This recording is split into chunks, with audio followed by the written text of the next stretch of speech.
What's up everyone, how are you all? Today we are back with another blazing Naruto story. What if Naruto has a wolf partner Harem? If you enjoy then please like, share and do comments. Leaf Village Day following the end of previous chapter. As the sunlight began to warm Kyuubi under the sheets, he stirred awake to find Naruto practically on top of him. What the, Naruto? He asked. The boy was dead asleep, and his arms hugged Kyuubi tightly. The man was frightened when he found that Naruto had no shirt on, but the boy had the sense to put on pants at least. This is a tad extreme, Kyuubi said quietly. After saying that, Naruto unconsciously wrapped his left knee around Kyuubi's stomach. Kyuubi blushed deep red. He found Naruto in this state to be very cute, and why as well, but he tried to keep himself from thinking about the newly dubbed Biju that way. Naruto's breathing was deep and almost mechanical in pattern, meaning that Kyuubi would be stuck like this for a while to come. No, he screamed into his mind as images of the boy naked appeared. Bad brain, stop it. Oh no, he thought as his body responded in the way Kyuubi hoped he could prevent. He's too young and innocent. I can't take him, no matter how much you want me to. Although, this could be a problem if the villagers don't fix his room in the next couple of weeks, he thought desperately to himself. It would completely destroy his trust in me if I let loose on him during mating season. For once, I wish I was human. Kyuubi now had a full-blown erection and a scarlet blush. Naruto gave a half-loud snore, making Kyuubi giggle. How many things must I find cute about him? He asked himself in both a profound happiness and in anger towards his hormones. Ah, come on, he whined. You really haven't lived until you've eaten one of my mom's homemade blueberry pancakes. I really shouldn't, Kyuubi replied. He was desperate to not step into dangerous territory. Just take one bite. Naruto had already carved a triangle from his own pancake and held it out to Kyuubi on his fork. Kushina had her eyes raised dangerously, but Kyuubi couldn't just outright refuse Naruto. His face was so pleading and cute to the foxman. If you really insist, he said with resignation in his voice. Kyuubi reached out and took the fork from Naruto's hand. He looked Kushina in the eye with desperation. I'm trying, okay. Shouldn't that be enough for you? He asked in his mind. Kyuubi bit down on the piece to realize that it was incredibly flavorful. A broad smile appeared on his face as Kyuubi tasted the hot blueberries that were sliced and crushed with his teeth. He swallowed it all happily and gave Naruto his fork back. Those are incredible, Kushina. You're quite the cook, Kyuubi said as he sent a genuine smile her way. Kushina was flattered and returned his smile with a genuine one of her own. I'm stuffed. How about you guys? Kushina put her utensils down on her plate, signaling that she was done. Naruto was still pigging out though. I'll wash the dishes since you cooked, Kushina-san. Thanks again for the meal, Kyuubi said politely. He picked up Kushina's plate and brought it over to the sink. Kushina also brought over the platter that was holding the scrambled eggs from before. You're quite welcome, Kyuubi, the woman said genuinely. And thank you for helping with the dishes. Kyuubi scrubbed down the plates with the washcloth that was held by the faucet. As strong as he was, the entire job was done in just 2 minutes. Kushina examined his work. Nicely done, she complimented him. The platter was spotless as well. After placing the platter back in its cabinet, Kushina said, Naruto? The boy's head shot up with half a sausage hanging from his lips. Kyuubi thought it was kinda cute. First of all, don't put so much in your mouth, you'll choke. Second, could you please wash the rest of the dishes when you are done? The blonde nodded with a smile as he broke the sausage in half and put the one part down on his plate. I'm just gonna go have a talk with Kyuubi for a sec. Naruto gave a thumbs up sign showing that he had heard. Kushina lightly tugged Kyuubi's shirt so that he would follow her. The two went outside. The weather was still too cold for summer, but at least it wasn't snowing. Thank you for showing that you can restrain yourself, Kyuubi, Kushina said with a sigh. I know that was kind of unfair, but just drop it, Kyuubi replied flatly. Naruto wouldn't be interested in me that way, so you don't need to worry.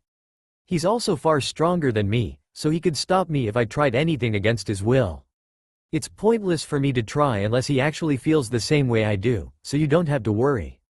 Kushina looked a bit concerned. She felt bad that she had hurt the redhead's feelings. As long as his other room is rebuilt within the next 2 weeks, there won't be a problem. Kushina was very concerned by the way he had said that last part. What do you mean? she asked darkly. The man gave no response. Kyubi, what aren't you telling me? The redhead paused for a second and sighed before continuing. Precisely 2 weeks from now, on the summer solstice, the demon mating season begins, Kyubi said. Kushina was shocked. Unfortunately, it lasts for 3 weeks. The Biju actually have a mating season? Kushina asked. Kyubi nodded. I realize what the implications are, but what exactly is going to happen? I'm only telling you this because I can trust you, Kyubi began. He breathed deeply and released before continuing. Biju, and demons in general, find both S to be beautiful in their respective manners. It is actually normal for demons to bed both males and females. And many same-mate couples exist. To us, homuality is non-existent because we do not make that prejudice. Kushina was awestruck by what the redhead was saying. I have only ever fallen in love twice, Kyubi began. The first time was with Nibi no Nekomata, the two-tailed ghost cat. You saw how she teased me in that cave? It was to make me remember how she denied my love and advances. We do not seduce, we attempt to gain affection before anything physical, but that drive exists as well. While not being the primary motive, is a factor in solidifying a relationship. This is what we refer to as mating. Humans refer to it as consummation. Demons are truly a fascinating lot, Kushina said with her head down. Her voice reflected her worries on where the conversation was heading. I'm guessing you don't actually hold a marriage ceremony. No, but when a demon truly takes a mate, not just a lover or bed partner, a true mate, both members of the couple are to permanently abstain themselves from having affairs with others. Our definition of mates is similar to yours, if not the exact same. Mates are supposed to hold each other in the highest esteem. Violating this law means death in our society. Everything that humans have ever said about demons being seducers is wrong? Kushina asked in wonder. Unfortunately, Kyubi began, that is not quite true either. Humans find demons in human, and sometimes demon form to be captivating and attractive. In most cases, it is the human who seeks the relationship with the demon. This is a case of bed partners. But the sad ending is that the human cannot sat him or herself with another human, and they become literally addicted to the demon's touch. If we seduce, it is by accident. The one key difference between mere lovers and mates is that mates make the conscious decision to be bound together forever. Lovers, while they may have extreme attachment to each other, either are not ready for the commitment, or they are unsure of their possibility for success. Mates can never be truly separated or be released from the bond of being mates. That's difficult to wrap one's mind around, Kushina commented as she sat on a stone step. I must apologize to you for what I said and did to you earlier. I was rash and overprotective. You were trying to make up for all the time you could not spend as his mother before. I understand, the redhead replied with a sigh. You said that you had only fallen in love twice, Kushina began hesitantly. Who was the second one? There was a pause before Kyubi answered her. I think I am truly falling in love with your son. Kushina closed her eyes and bowed her head as her suspicions were confirmed. That is why I began telling you about Biju mating season. Demons, at any point beyond a certain age, can produce offspring. Naruto is at that threshold.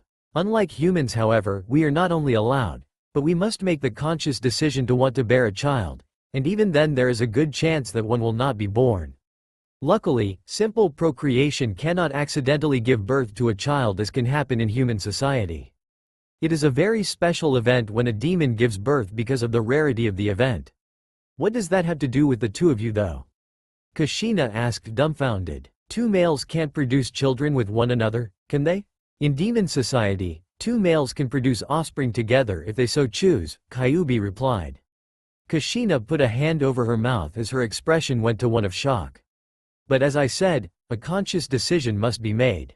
Then what is there to really worry about, except for you and Naruto, you know? Kushina asked with a heavy voice.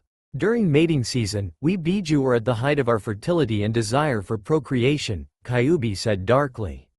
Kushina's eyes widened further. While the creation of a child is actually usually the furthest thing from the minds of demons in heat, there is a chance that one pair might be thinking rationally enough to make that decision before both partners become exhausted with their activities. I'm going to admit this to you out of trust, so don't go blathering away, Kyubi warned. Kushina nodded. As I said, I only ever fell in love with Nibi, so, how do I put this? I have stayed a virgin, because I wanted my first time to be with one I truly cared about. Kushina blushed and tried to hide her smile. It was an interesting and beautiful concept. Make no mistake though, I have relieved myself during mating seasons in the past through self-pleasure. In reality, I'm about as inexperienced with as your son is. But still, Kushina interrupted. You said yourself that Naruto wouldn't be interested in a relationship like that with you. What more could there possibly be?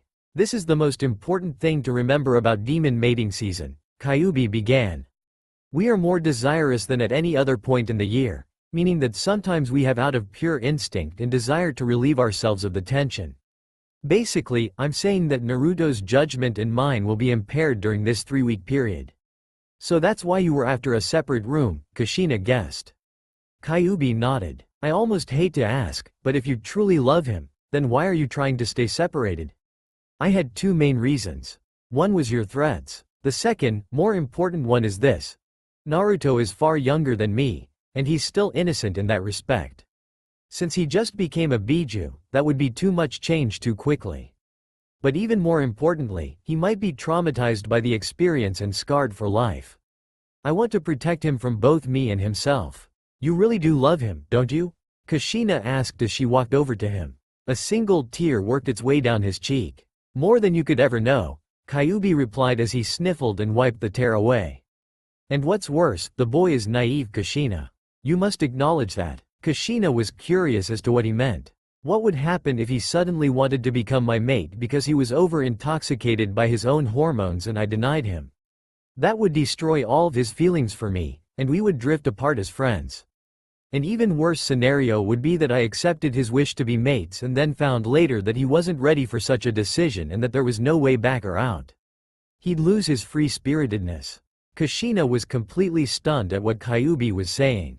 What had happened that morning was not only an accident, it was something that Kyuubi tried to hide from Naruto to keep him safe as well. Kushina hugged Kyuubi lovingly, an awkward experience for the demon. You'd make a wonderful mate, Kyuubi, she said, bringing him to tears. You've proven to me that you truly love him, so I will respect your wishes.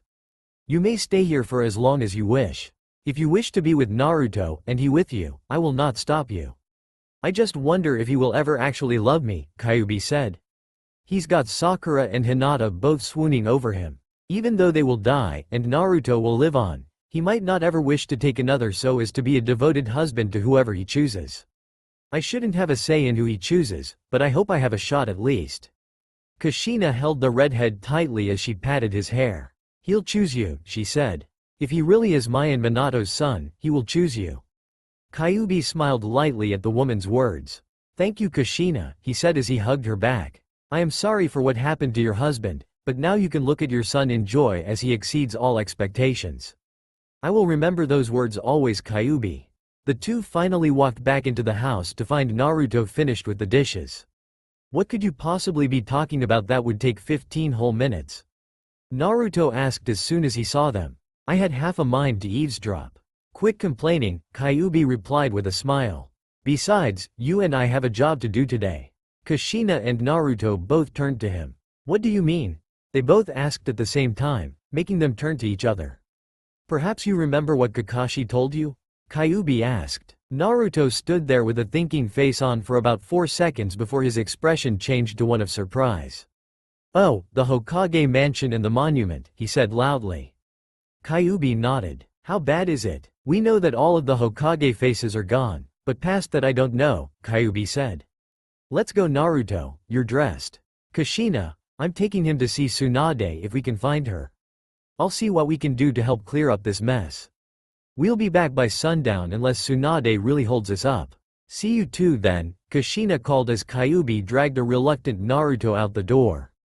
Naruto, you're as bratty as Minato was when he was a kid. Kyuubi's making a good influence on him though. Naruto was up and over the hill, leaving Kushina alone for at least an hour. Ah Q, this is gonna be a pain, the blonde complained as he walked alongside the man. Every time I get put to work, it lasts for hours, even when I'm getting help from shadow clones. Except, Kyuubi began, you're now stronger, faster, and you have a nearly limitless chakra reserve.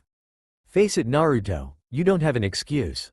He simply groaned at the redhead's words. Kyuubi looked back at him, taking in the look of his cerulean slitted eyes. He found the boy's face to be completely irresistible, but Kyuubi had to train himself to exercise control if his plan to stay celibate during mating season was going to succeed. This is gonna require a lot of extra masturbation sessions than normal, he thought grimly to himself. Oh geez, Kyuubi said as the village came into view. Naruto stopped next to him in shock. It's a freaking wreck, they both said in disbelief. The Hokage mansion, it's gone. Kyuubi pointed to where it used to be. Naruto's expression turned to one of fear and self-blame. We have work to do, Kyuubi said, snapping the boy out of it. They ran down to the screwed-up marketplace. Hey, at least Ichiraku's survived, Kyuubi said happily. Naruto was overjoyed and went to talk with the owner. After he was inside, Kyuubi was approached by Tsunade. He in there? She asked. Kyuubi nodded. This place is more wrecked than when Orochimaru took a spin at it. Even my house is gone because of that technique. Just be glad that Madara is gone at last and that Akatsuki will no longer be a threat to the world, Kyuubi replied flatly. I brought Naruto here so that we could help with rebuilding. You should be thankful that he is miraculously alive. Anyway, is there anything we can do to help? I am grateful that he isn't actually dead. The entire village would be mourning for him. And Kushina would be useless in that state of mind, Tsunade retorted. As for what you guys can do to help, we need the dead bodies dragged out before they become diseased and rot. The woman shivered, confusing Kyuubi. He looked up to see that the sky was still gray. Why in the world would it be like this in the middle of summer? He asked in utter confusion. I realize why it would have done this yesterday, even to the point where it snowed, but this is ridiculous. I will get a research team to investigate, but I agree, this is strange, Tsunade told him. Hello Naruto, she called. Help Kyuubi drag the dead bodies of the enemy out of here, but leave our allies where they are so we can hold a large funeral for them all and send messages to their families. Ah, Naruto whined. Tsunade gave him a hard look. Fine. Where do you want them? Just toss them outside the gate and into the woods, Tsunade commanded. Naruto summoned 100 clones, surprising the woman. Kyuubi, let's see who can gather the most, the boy suggested. Kyuubi summoned 100 of his own clones. You're on, he replied. They all sped off in blurs, scaring several working ninja along the way. It took them a whole hour to gather up all the dead enemy bodies, but the village was purged. You lose Kyuubi, Naruto yelled from atop what could only be described as his mountain. Kyuubi's gathering was easily dwarfed, but his efforts were apparent as well. Don't let it go to your head, Kyuubi warned with a smile. I still know thousands of jutsu that you do not. You might be able to beat me in brute strength, but I've got you beat when it comes to brains. Nicely done you too, Tsunade yelled up. Both Kyuubi and Naruto jumped down and landed on their feet. Now we just have to find a way to dispose of this many. Naruto rolled his eyes as he compressed fire chakra into his hand. A swirling fireball sat in his hand as he smirked at Tsunade. She was worried about it turning into an uncontrollable inferno, but had Naruto chucked the globe at the mound of bodies before she could open her mouth. Well, that's one way to do it, Tsunade commented as white and yellow flames stretched into the sky. But we'll have a problem if any of the trees or buildings catch fire, Naruto. Once again, the boy rolled his eyes as he formulated a plan. You could create an ice shell around the fire so that it isn't carried on the wind, Kyuubi suggested. Naruto smiled. As you wish, he said with a smile. Naruto began gathering ice chakra in his mouth. After gathering enough, he jumped above the fire and opened his maw, literally breathing ice into a curled wall that surrounded the giant funeral pyre. He dropped back down with a satisfied look on his face as he panted fog. Very nice Naruto-kun, Tsunade said shivering. Everything near where Naruto had put that wall was quickly frosted over, Tsunade included. Even Kyuubi wasn't immune to the cold, so he had to fight the urge to shiver. His teeth didn't chatter though. Naruto grimaced and looked around. Ah man, he whined again. Let me warm you up a bit. Tsunade took on a look of terror. If Naruto's ice was this cold, how hot could his fire be? I won't do anything like a fireball, but just put your hands over mine. Tsunade did as he asked and immediately felt the warmth of a hot shower spread through her. Better? He asked. She nodded to the boy before speaking. You need to be careful with how you use that ice chakra of yours, she said. I have a theory as to why the sky is still gray, and it might have to do with your transformation, but we'll have to see. Naruto, your fire went out. Naruto turned to see that his fire and some of his ice had become a pool of water. That does it, he said in complete annoyance. I'm just gonna chuck him into the freaking forest. Let the wolves deal with them. Naruto summoned 10 clones and started hurling the not-burned corpses as far into the woods as he could, reabsorbing his ice and water chakra as he went. Naruto was panting by the time he was done, but he was far from tired. I hate working, he said bluntly. Naruto regained his composure before walking back to Tsunade and Kyuubi, dispelling his clones on the way there. Have you noticed Naruto? Kyuubi asked. Naruto wondered what the heck he meant. It's snowing. Naruto looked up in shock to see a gentle yet steady snowfall coming from the sky. I personally don't mind snow, but this is just weird for summer. As I said, Tsunade began, you need to watch how you use that ice chakra, Naruto. It's really powerful, especially in your case. Naruto continued to look up into the clouds. Something's not right about this, he said. Kikanugan. Naruto's expression changed to one of surprise as the source came into sight. It's me, he said in wonder. That's what I said, Naruto, Tsunade blurted out in annoyance. Not the way you're thinking though. While yes, it was my jutsu from yesterday that formed the gray clouds originally, these are staying directly above the Leaf Village. What's worse? Naruto gulped. Tsunade and Kyuubi were both curious. They're caused by my chakra. Kyuubi was about to speak, but Naruto held his hand up for him to stop. It's my chakra flowing out of me. My extra chakra is flowing up and into the sky, and it's causing the temperature change and clouds to form. Just me being here is causing the snow to fall. Tsunade and Kyuubi were both shocked by this information. This was about the biggest complication possible, and boy, talk about timing. This is bad, Tsunade said as she held her head in one hand. Let's try something creative though, Naruto. I want you to toss really explosive fireballs into the clouds to get rid of them for now.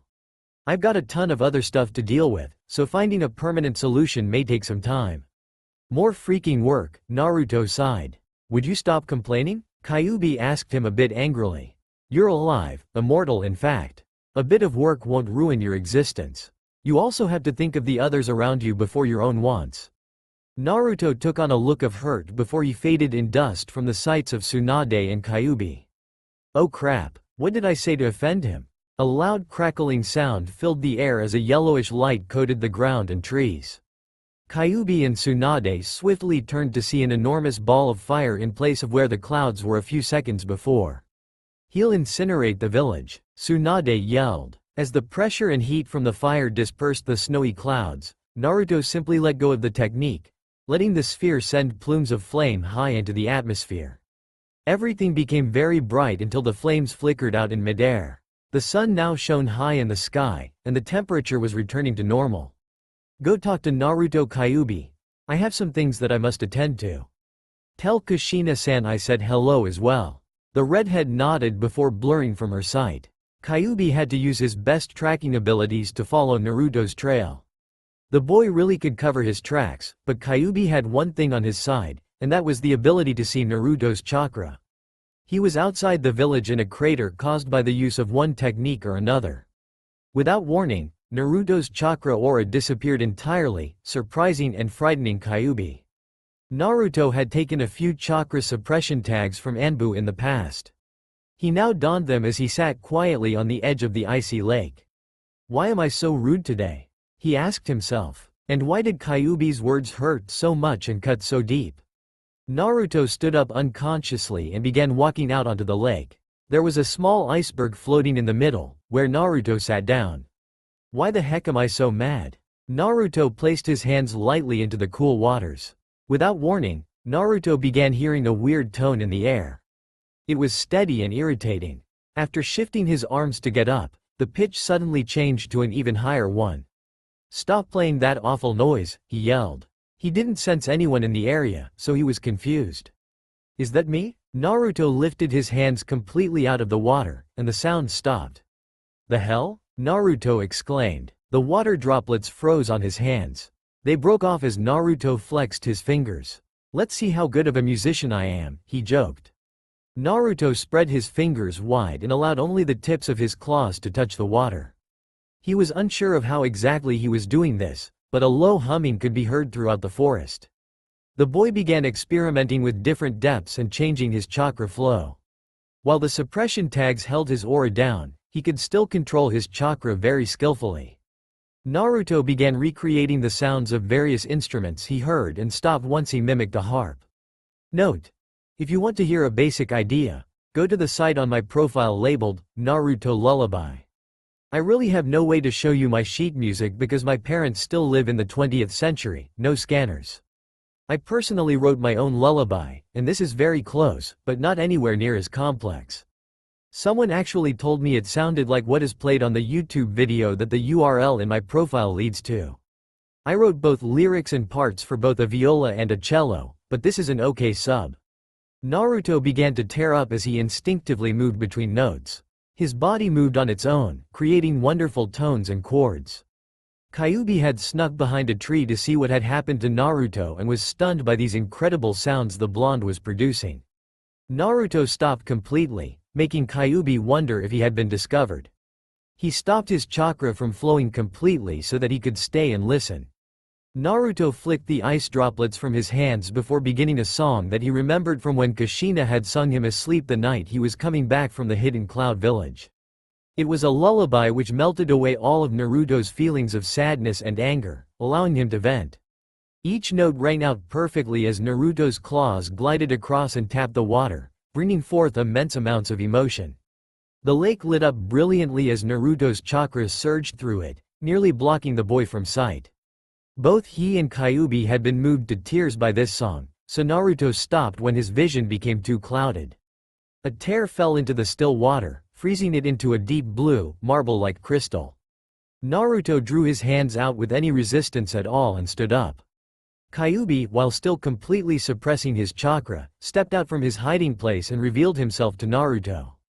"Naruto," he said quietly. "That was amazing. No one's ever been able to create music like that. It was truly stunning." Naruto turned up to look at him. More tears streamed from his passive eyes. He was albeit expressionless, but it tore at Kyuubi's heart. What happened back there? Naruto's expression swiftly changed to one of surprise before converting to be a depressed one. "I just want to be alone right now," Naruto replied as an enormous dome of ice formed around the lake. Kyuubi tried to get in, but his efforts were fruitless. His punches merely bounced off the smooth surface. "Damn," he spat. "I hope you cool off soon, Naruto, or Kushina will have my hide." He could see Naruto inside placing his claws on the now solid ice lake. Kyuubi's ears were keen enough to pick up the tones coming from inside, but G's ice was good at blocking sound. Naruto was playing another beautiful piece, making Kyuubi want to stay and listen, but the boy wished to be alone. "He'll be fine," the redhead stated as he walked off. More snow clouds began to gather. This really was going to become a problem if Naruto could change the seasons with only his presence. Kyuubi was concerned. Very soon, he'd have to begin teaching the boy about Biju. And for that, he at the very least needed a way to talk peacefully. "What a fine kettle of fish," Kyuubi blurted as he came off the path and back into the village. Apparently, the way he had just taken wasn't actually a road. Something had busted apart this particular section of wall with a powerful technique that continued forward until it made that crater. Just what in hell were we up against? Pain's summoning, Kushina provided as she revealed her presence. It used a high-density chakra beam to attack one group of our ninja. It broke out this entire section of wall and caused an explosion in the forest. Past that, we don't know what all happened here. Kushina paused before asking, "Kyuubi, where is Naruto? I thought he was with you." "There is nothing I can say or do to get through to him right now. He needs to vent his anger and frustration," the redhead replied. "He'll be back out as soon as he's hungry, don't worry." "What would he be frustrated about?" Kushina stammered. "What all happened in the last hour and a half?" "Work," Kyuubi replied bluntly. "And possibly an emotional breakdown that doesn't seem to have a cause." Kushina scowled. "Hey, Tsunade witnessed the whole thing, don't blame me." Kyuubi went walking into the town to do who knows what, leaving Kushina to think. "What on earth is going on, Naruto?" Kushina asked into the air. "Akatsuki is dead, Madara is gone, and world peace is being established. Why are you acting like this? You weren't like yourself during breakfast." The appetite was there, but something was off. If only I could read your mind. Everyone in the village gathered the corpses of the fallen allies for examination by Tsunade and Shizune. It took half the day to process all the information, but Tsunade sighed with relief when she finished identifying the final dead sand ninja. I wonder how on earth we will be able to bury so many, she sighed. Shizune had found the exact number of casualties. 2,748 ninja from the various allying lands perished in the 2-day-long battle. Tsunade laughed half-heartedly before prospecting. I wonder if Naruto would be willing to lend a hand. Right after saying that, however, Tsunade realized that she had not seen Naruto since he stormed off. Kyuubi? She called. The redhead was in front of her in a split second, frightening her at first. Try to avoid scaring me. Anyway, have you seen Naruto since earlier? Kyuubi dropped his head before answering. He's still venting as far as I know. That giant ice dome is still above that one crater, so I assume he is in there, Kyuubi said as he pointed it out. He's been playing music in there since I left him. Since when is he a musician? Tsunade asked curiously. It's like nothing you have ever experienced in your life. But he has a natural talent for it. Naruto's amazing when it comes to his abilities with water, Kyuubi commented with a smile. I am concerned though, he hasn't come out for a meal, and those snow clouds are getting thicker above the dome. Will he die of starvation, I wonder. I give him 10 more minutes, Tsunade said as she stamped the last paper triumphantly.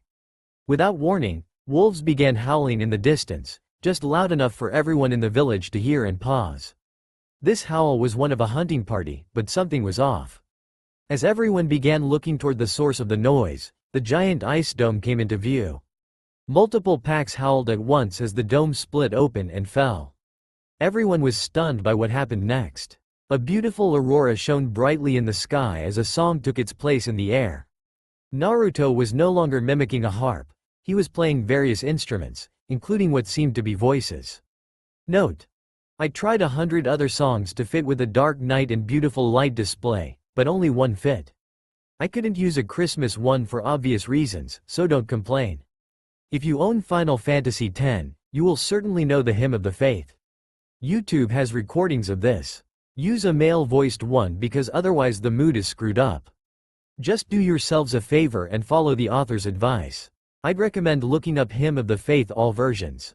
Once here, skip to 411, and continue on through Unalesca. Ignore the goddamn picture pervs. I chose this one because it involves multiple voice parts, making the song more emotional and complex.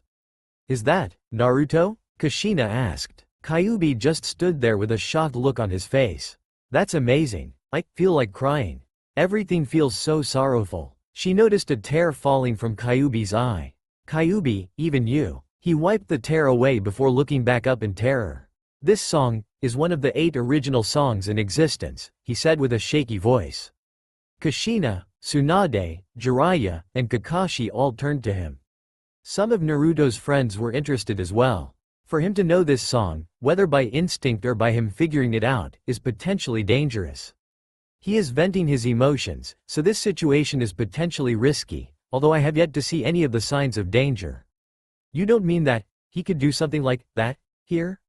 Tsunade asked Kyuubi as she began tearing up. I don't think he knows the full power of this melody, so no, Kyuubi replied. But I need to explain the original songs to you first. The one you are hearing now is the Nocturne of Sorrows. When we demons hold a funeral for dearly loved ones, this is always one of the songs that is played, because it brings forth all of the sorrows of the people at once, causing both a hysterical mourning session and allowing the mourners to move on. In a way, this song is used to bring happiness, but Naruto is using it to vent his own feelings of anger and loneliness. What will happen then? Sakura asked. This song holds a power more ancient than the demons, so I cannot possibly tell you everything about it. What I do know is that when this song is played, every ounce of one's sorrow spills forth. Can you even begin to imagine how much he has stored within himself? More pain and anguish exist in him than a lifelong prisoner. It could either take hours for him to vent completely, or he will explode with sorrow all at once. I have no idea what the latter would do exactly. We can't let him keep playing then, Kushina stated seriously. Kyuubi held up a hand to stop her. It isn't that simple. A song like this must be completed. Divine powers keep someone from stopping in the middle of it. But the problem would be if Naruto's emotions boiled over too soon. His body would still force itself to finish while he wept and thrashed in agony. There is only one verse left however, so he should get to him before he begins again. Everyone nodded. "Let's go," Tsunade commanded. Kyuubi took one final stare at the aurora before following her and the group. When they all came to the edge of the lake, everyone finally figured out how Naruto was creating his music. Strands of ice stretched from the surface of the lake. As Naruto's chakra flowed through the lake itself, deep chords resounded throughout the forest. The strands themselves seemed to be what were creating the voices. They were so thin that a single touch could break them. All of it combined with the changing light patterns in the sky was an overwhelmingly stunning sight. "He is finishing the final line," Kyuubi said flatly as he wiped away another tear. Everyone was clearing his or her eyes, but Naruto simply sat still with his fingers dancing on the ice. No tears flowed from his eyes, something that terrified Kyuubi to the core of his being. "Get out of here, now," he said. The entire group was frightened by his words, but they remained steadfast. "Tsunade, he's going to go berserk at this rate. Get them to safety." Tsunade's expression changed to one of terror as the final notes to the nocturne played. "Run," she yelled. Everyone took a single look at Naruto to discover that the aurora was no longer shining various beautiful colors. Each ribbon of light turned blood red in an instant, making each of them run except Kyuubi. "You won't live if you stay here. Hurry up and get out of the forest." As the ribbons of light turned deep red, one last howl of a wolf could be heard. "Naruto," Kyuubi said quietly. The boy in question rose in the middle of the lake. When he turned toward Kyuubi, the fox's heart skipped a beat. No. The blonde's normally cerulean eyes had turned crimson red like when Kyuubi possessed him. Kyuubi saw it coming and dodged as Naruto closed the distance between them and wound up for a punch. "Wake up Naruto," the redhead yelled. The boy simply turned back around and sent a volley of punches and kicks at him. One kick was dead on and hit him in the gut, launching Kyuubi into the forest and making him double over. "Curse his life," Kyuubi grunted as he wiped the blood from the corner of his mouth. Naruto then appeared in front of him. "Oh shit." Whoosh. Naruto's fist barely missed Kyuubi's face. "Please wake up Naruto," Kyuubi yelled as he gripped Naruto's arm. The boy wasn't even conscious. He drowned himself in anger and sorrow, allowing base instinct to run free with him. "Just listen to me," Kyuubi said as Naruto jumped back. "Convergence," Naruto said before opening his mouth wide. Kyuubi looked at him in terror, realizing the power behind this technique. A high-density beam of red light shot at his shoulder, missing by a hair's breadth. "I can't let him use attacks like that," Kyuubi thought to himself as he looked behind him to see a perfect hole in an ice-coated tree. A great flash of red went off as the beam hit the ground, causing a nova-like explosion. Waves of energy tore the forest from its roots as they spread out. Tsunade, Kushina, and many skilled Anbu erected a superior barrier to defend the village at the break in the wall, and it stood up to trees easily, but the actual energy seemed to pass right through it and into the villagers. Everyone began developing feelings of anger and sorrow that only increased as the final waves of red energy passed into them. All of the villagers, including Tsunade and her platoon, collapsed. "Naruto," Kyuubi yelled as he came running, "calm down. This isn't like you. Wake up Naruto." Kyuubi took a strong hit to the gut, lifting him off his feet as he coughed up blood. The redhead gripped Naruto's arm tightly so as to not be sent flying. "Wake up, damn it," Kyuubi yelled before gripping Naruto's neck. "Please let this work," he yelled before forcing an immense amount of his own chakra into the boy. Naruto's eyes widened as the pupils thinned.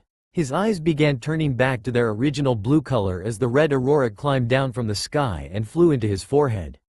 Kyuubi was in wonder when the light began etching a glowing snowflake into the boy's forehead.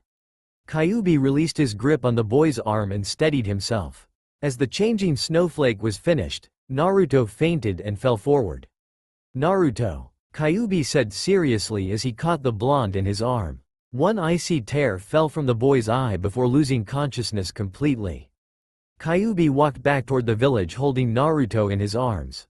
He was shocked when he saw how unharmed the villagers were. Kushina and Tsunade ran up to him when they saw the boy in his arms.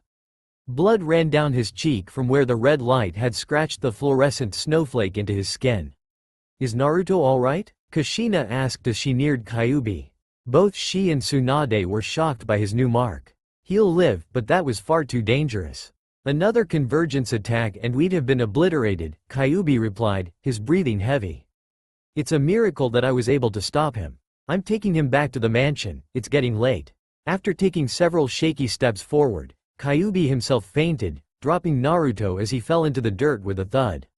Kyuubi! Tsunade screamed. She ran over to him, but was stopped as the symbol on Naruto's forehead began to glow. Multicolored chakra flowed out from Naruto and into Kyuubi, restoring his consciousness. As he stood up, Kyuubi studied the multicolored chakra closely. Every speck is specialized to a particular element, he said. Kyuubi waved his hand through it slowly, trying futilely to separate the individual elements. Amazing. It's so powerful too, and these healing abilities, remarkable. The aura finally receded, and Kyuubi picked Naruto up. Let's try this again, shall we? Kushina bade everyone good night as she followed the redhead home. Uzumaki Mansion morning after. As sunlight entered the room, Kyuubi began to stir awake. Immediately upon gaining consciousness, he looked over at Naruto. The boy was sleeping soundly, but dried streaks of blood ran from his forehead onto his cheeks and into his hair from where a glowing snowflake was carved into his forehead. Kyuubi didn't like Naruto's beauty being defiled so he went and got a warm washcloth. You and your adventures, little one, he said. Kushina walked in to see Kyuubi wiping away the crusted blood from Naruto's cheeks. Don't ever scare me like that again, Naruto-kun. Kyuubi was quiet and caring, making Kushina smile as she thought of how parental he could be. After Kyuubi finished with the boy's face and hair, he began washing the area around the mark. When he brushed up against it, Kyuubi heard Naruto moan, and a fear unlike any he had felt before worked its way into the core of his being.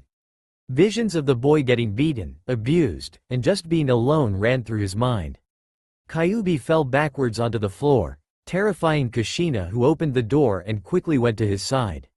Kyuubi clutched at his own heart, his breathing shaky and shallow and his eyes in a look of shock and terror. A cold sweat gripped him as the visions faded. Kyuubi began tearing up as he came back to reality. Kyuubi, are you alright? Kushina asked with worry in her eyes. The redhead was completely silent as he breathed shakily. His entire body was shaking with dread and pain. Kyuubi just shook his head in response, his heart feeling as though it had been shattered. Kami, he breathed. So much pain. His breath stayed shallow and shaky as his tears and sweat fell to the floor. Because of his erratic breathing, Kyuubi lost consciousness as he curled into a fetal position. Kushina tried to shake him awake, but the man was completely dormant. Kami, Kushina whispered as her own breathing became shaky. I need to get Tsunade. Something's not right. She ran out the door in a hurry, leaving it wide open, and the two inside vulnerable to two ninja watching from the shadows. After the woman was too far away to notice their presence, they leapt from the trees and entered the Uzumaki mansion undetected. Everyone got out of her way as Kushina sprinted towards Sakura's house where Tsunade was temporarily staying. Please let her be here, Kushina begged as she turned the corner and ran into the woman she was looking for. Ouch, Tsunade half yelled.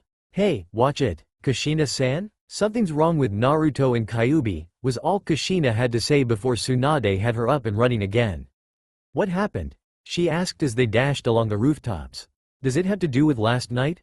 Maybe, Kushina replied. Kyuubi was cleaning the blood from Naruto's forehead when he suddenly collapsed.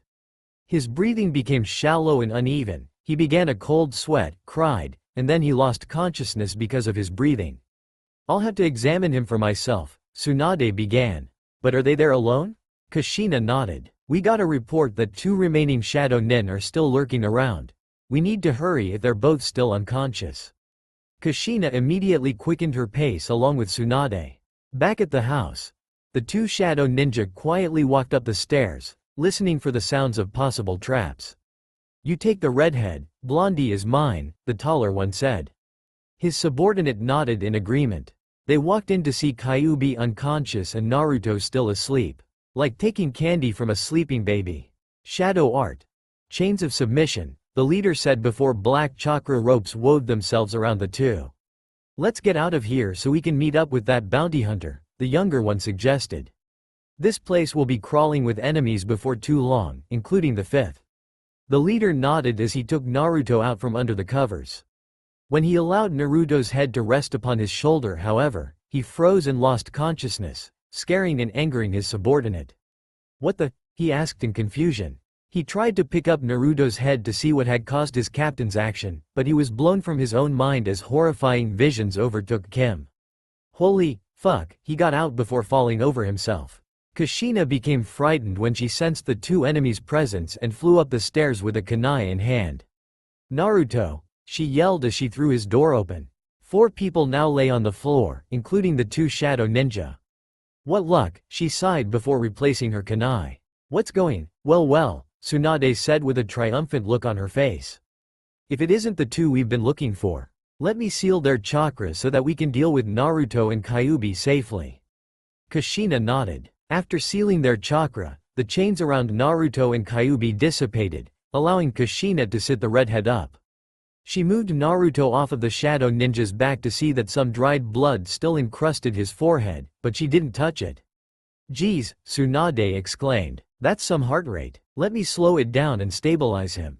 He seems to have suffered extreme mental trauma, but I can't tell what caused such fatigue so quickly." "That's fine," Kushina said as she felt Naruto's own pulse. He was perfectly fine, but he still slept soundly. "Naruto seems to be alright. Was Kyuubi crying?" Tsunade asked. She received a nod in return. "That opens a few explanations. He should be fine now, but he needs rest. Whatever hit him hard. Let me check on Naruto though, because you said it was when Kyuubi was cleaning him that he collapsed." "Yes," Kushina replied. He was just wiping down Naruto's forehead when he suddenly fell back with terror in his eyes before he lost consciousness. Tsunade brushed some of Naruto's hair aside before noticing the dried blood surrounding the snowflake on Naruto's forehead. She looked closer at it and began to move her hand toward it. "Don't touch it," Kyuubi whispered from behind them, instantly grabbing both women's attention. He was panting and crying, but otherwise, Kyuubi was alright. "I can see that we had some foolish and careless visitors. How appropriate for them to experience that." Kushina and Tsunade both had on a curious and slightly frightful look. That mark," Kyuubi began, "was created after I stopped his rampage in the forest. You all felt those waves of rage and sorrow which made you collapse?" The 2 women nodded in unison. "When his eyes turned blue again after I emptied my reserves into him, the crimson aurora came down and carved it deeply into his skin. What that tells me now," Kyuubi continued in a quiet voice, "is that he successfully vented all of his emotions, but they're stored in that snowflake upon his forehead." Kushina and Tsunade were both shocked. "I merely took in a fraction of what happened to him over the years, but I was unprepared. You must realize the implications of this by now? I doubt that anyone's life was as tragic as his, so there is enough pain in there to possibly kill someone if he or she were to absorb it all from him. Kami," Kushina began, "every time he cries into a person's shoulders, this is just going to happen again and again unless we can pull it from him." "That's too risky," Kyuubi interjected. "Putting it into an inanimate without Madara's knowledge is asking for disaster to strike. It would blow up and send that pain in waves throughout the village. The only safe way would be for him to play the Nocturne of Sorrows again and again until he empties himself." "I'm sorry Kyuubi," Kushina said, "but I'm not going to let him suffer anymore." Kushina's hand shot forward, and her palm rested firmly upon Naruto's mark, making him give off a moan of pleasure? Kyuubi knew the sounds of lust and physical enjoyment, but this was just strange. Kushina screamed and collapsed, signaling to Tsunade that she needed to do something. "Damn, Kushina-san, you were always more passionate and daring than was safe," she said as she began pumping chakra into Kushina to slow down her body's systems. The woman's eyes were wide open and frozen in terror. That was completely reckless. Kyuubi yelled. If she had died, Naruto would be torn to shreds in rage and sorrow. What was she thinking? Kyuubi lightly touched Naruto's mark and took in the very last bit of the boy's overwhelming emotions. "Kami, how did she survive all of that?" he asked as he picked Naruto up and put him on the bed. Another tear escaped his eye. Kushina's had already spilled forth. But these were a mere drop in the bucket compared to the many times that Naruto had cried over the years. His life was hell. Who could blame him for a river of tears? She took in every drop, so one problem solved I guess, Kyuubi said half-heartedly as he used a warm washcloth to finish wiping the dried blood from Naruto's forehead. He took off every bit from the mark in one fierce swipe, making Naruto moan lustfully in his sleep as his back arched. Kyuubi blushed, and so did Tsunade. This will be interesting to say the least, Kyuubi thought to himself as he walked into the bathroom to take care of his problem. Kyuubi sighed as he walked back into the room to see Kushina sitting up and shivering. "Let me warm you up, Kushina-san," Kyuubi said as he walked over. The woman nodded her head with her mouth open. Kyuubi put his hands on her back and willed a small amount of fire chakra into her, making it course through her body. "Better?" he asked. "Much, thanks, Kyuubi-san," Kushina said with shaky breath. She stood up and did her best to regain her composure, but she simply couldn't hide what she had experienced. Minato would be in a blind rage at the village if he only knew, she said before leaving the room and tearing up. She walked into her own room and cried wildly into a pillow as she tried to get past seeing her son's experiences. "It is best that you head back with these two ninja while they are still unconscious, Tsunade-sama," Kyuubi said to her without even turning to her. "I'll keep Naruto and Kushina safe, you can count on it." Tsunade nodded and picked up the two intruders before heading back to the village. "Only 13 days left till mating season," Kyuubi said with some worry in his voice. 13 days till I might lose you to another." He kissed Naruto lightly on the cheek and lightly caressed his mark, eliciting a whimper from the boy before falling asleep beside him. It was several hours later when Kyuubi awoke again to Kushina opening the bedroom door. Naruto was snoring lightly. "Are the both of you all right?" she asked in a detached tone. She had been wounded deeply by what she had experienced, it was understandable. "I know that he is fine. Whether I am or not will be uncovered in time," Kyuubi replied. "Now that he has that mark though, I have to give him the talk before he goes around getting it bumped." "Yeah," Kushina whispered. "I'll be in the garden if you need me for anything," she said before closing the door behind her. Kyuubi was sorry for the woman, but it was her own recklessness that had caused her this. Demons could withstand almost anything better than humans could, but she was tough, and that toughness got her this reward. "Wake up, little man," Kyuubi said as he leaned down to Naruto's ear. Naruto gave no response, so Kyuubi shoved him off the side of the bed, making him land on his chest with a thud. "Q?" he asked lazily. "Darn it. I was sleeping pretty well too." Naruto then noticed something that Kyuubi had not, he was hard, rock hard. Kyuubi didn't smell his arousal, a lucky thing for the blonde. Although, he might have just been lucky that he couldn't produce that smell yet. "I gotta use the bathroom, be right back," Naruto said as a blush started forming. He turned and entered the rather lavish master bathroom quickly, making Kyuubi curious. "What's up with that?" he asked quietly. Although, he was asleep for like 4 more hours than usual. He looked down to see his shirt torn up. "Time for a new look," he said brightly. Kyuubi made himself a ninja suit of sorts before dispelling his own clothes. Naruto was unlucky enough to open the door the instant Kyuubi had himself naked.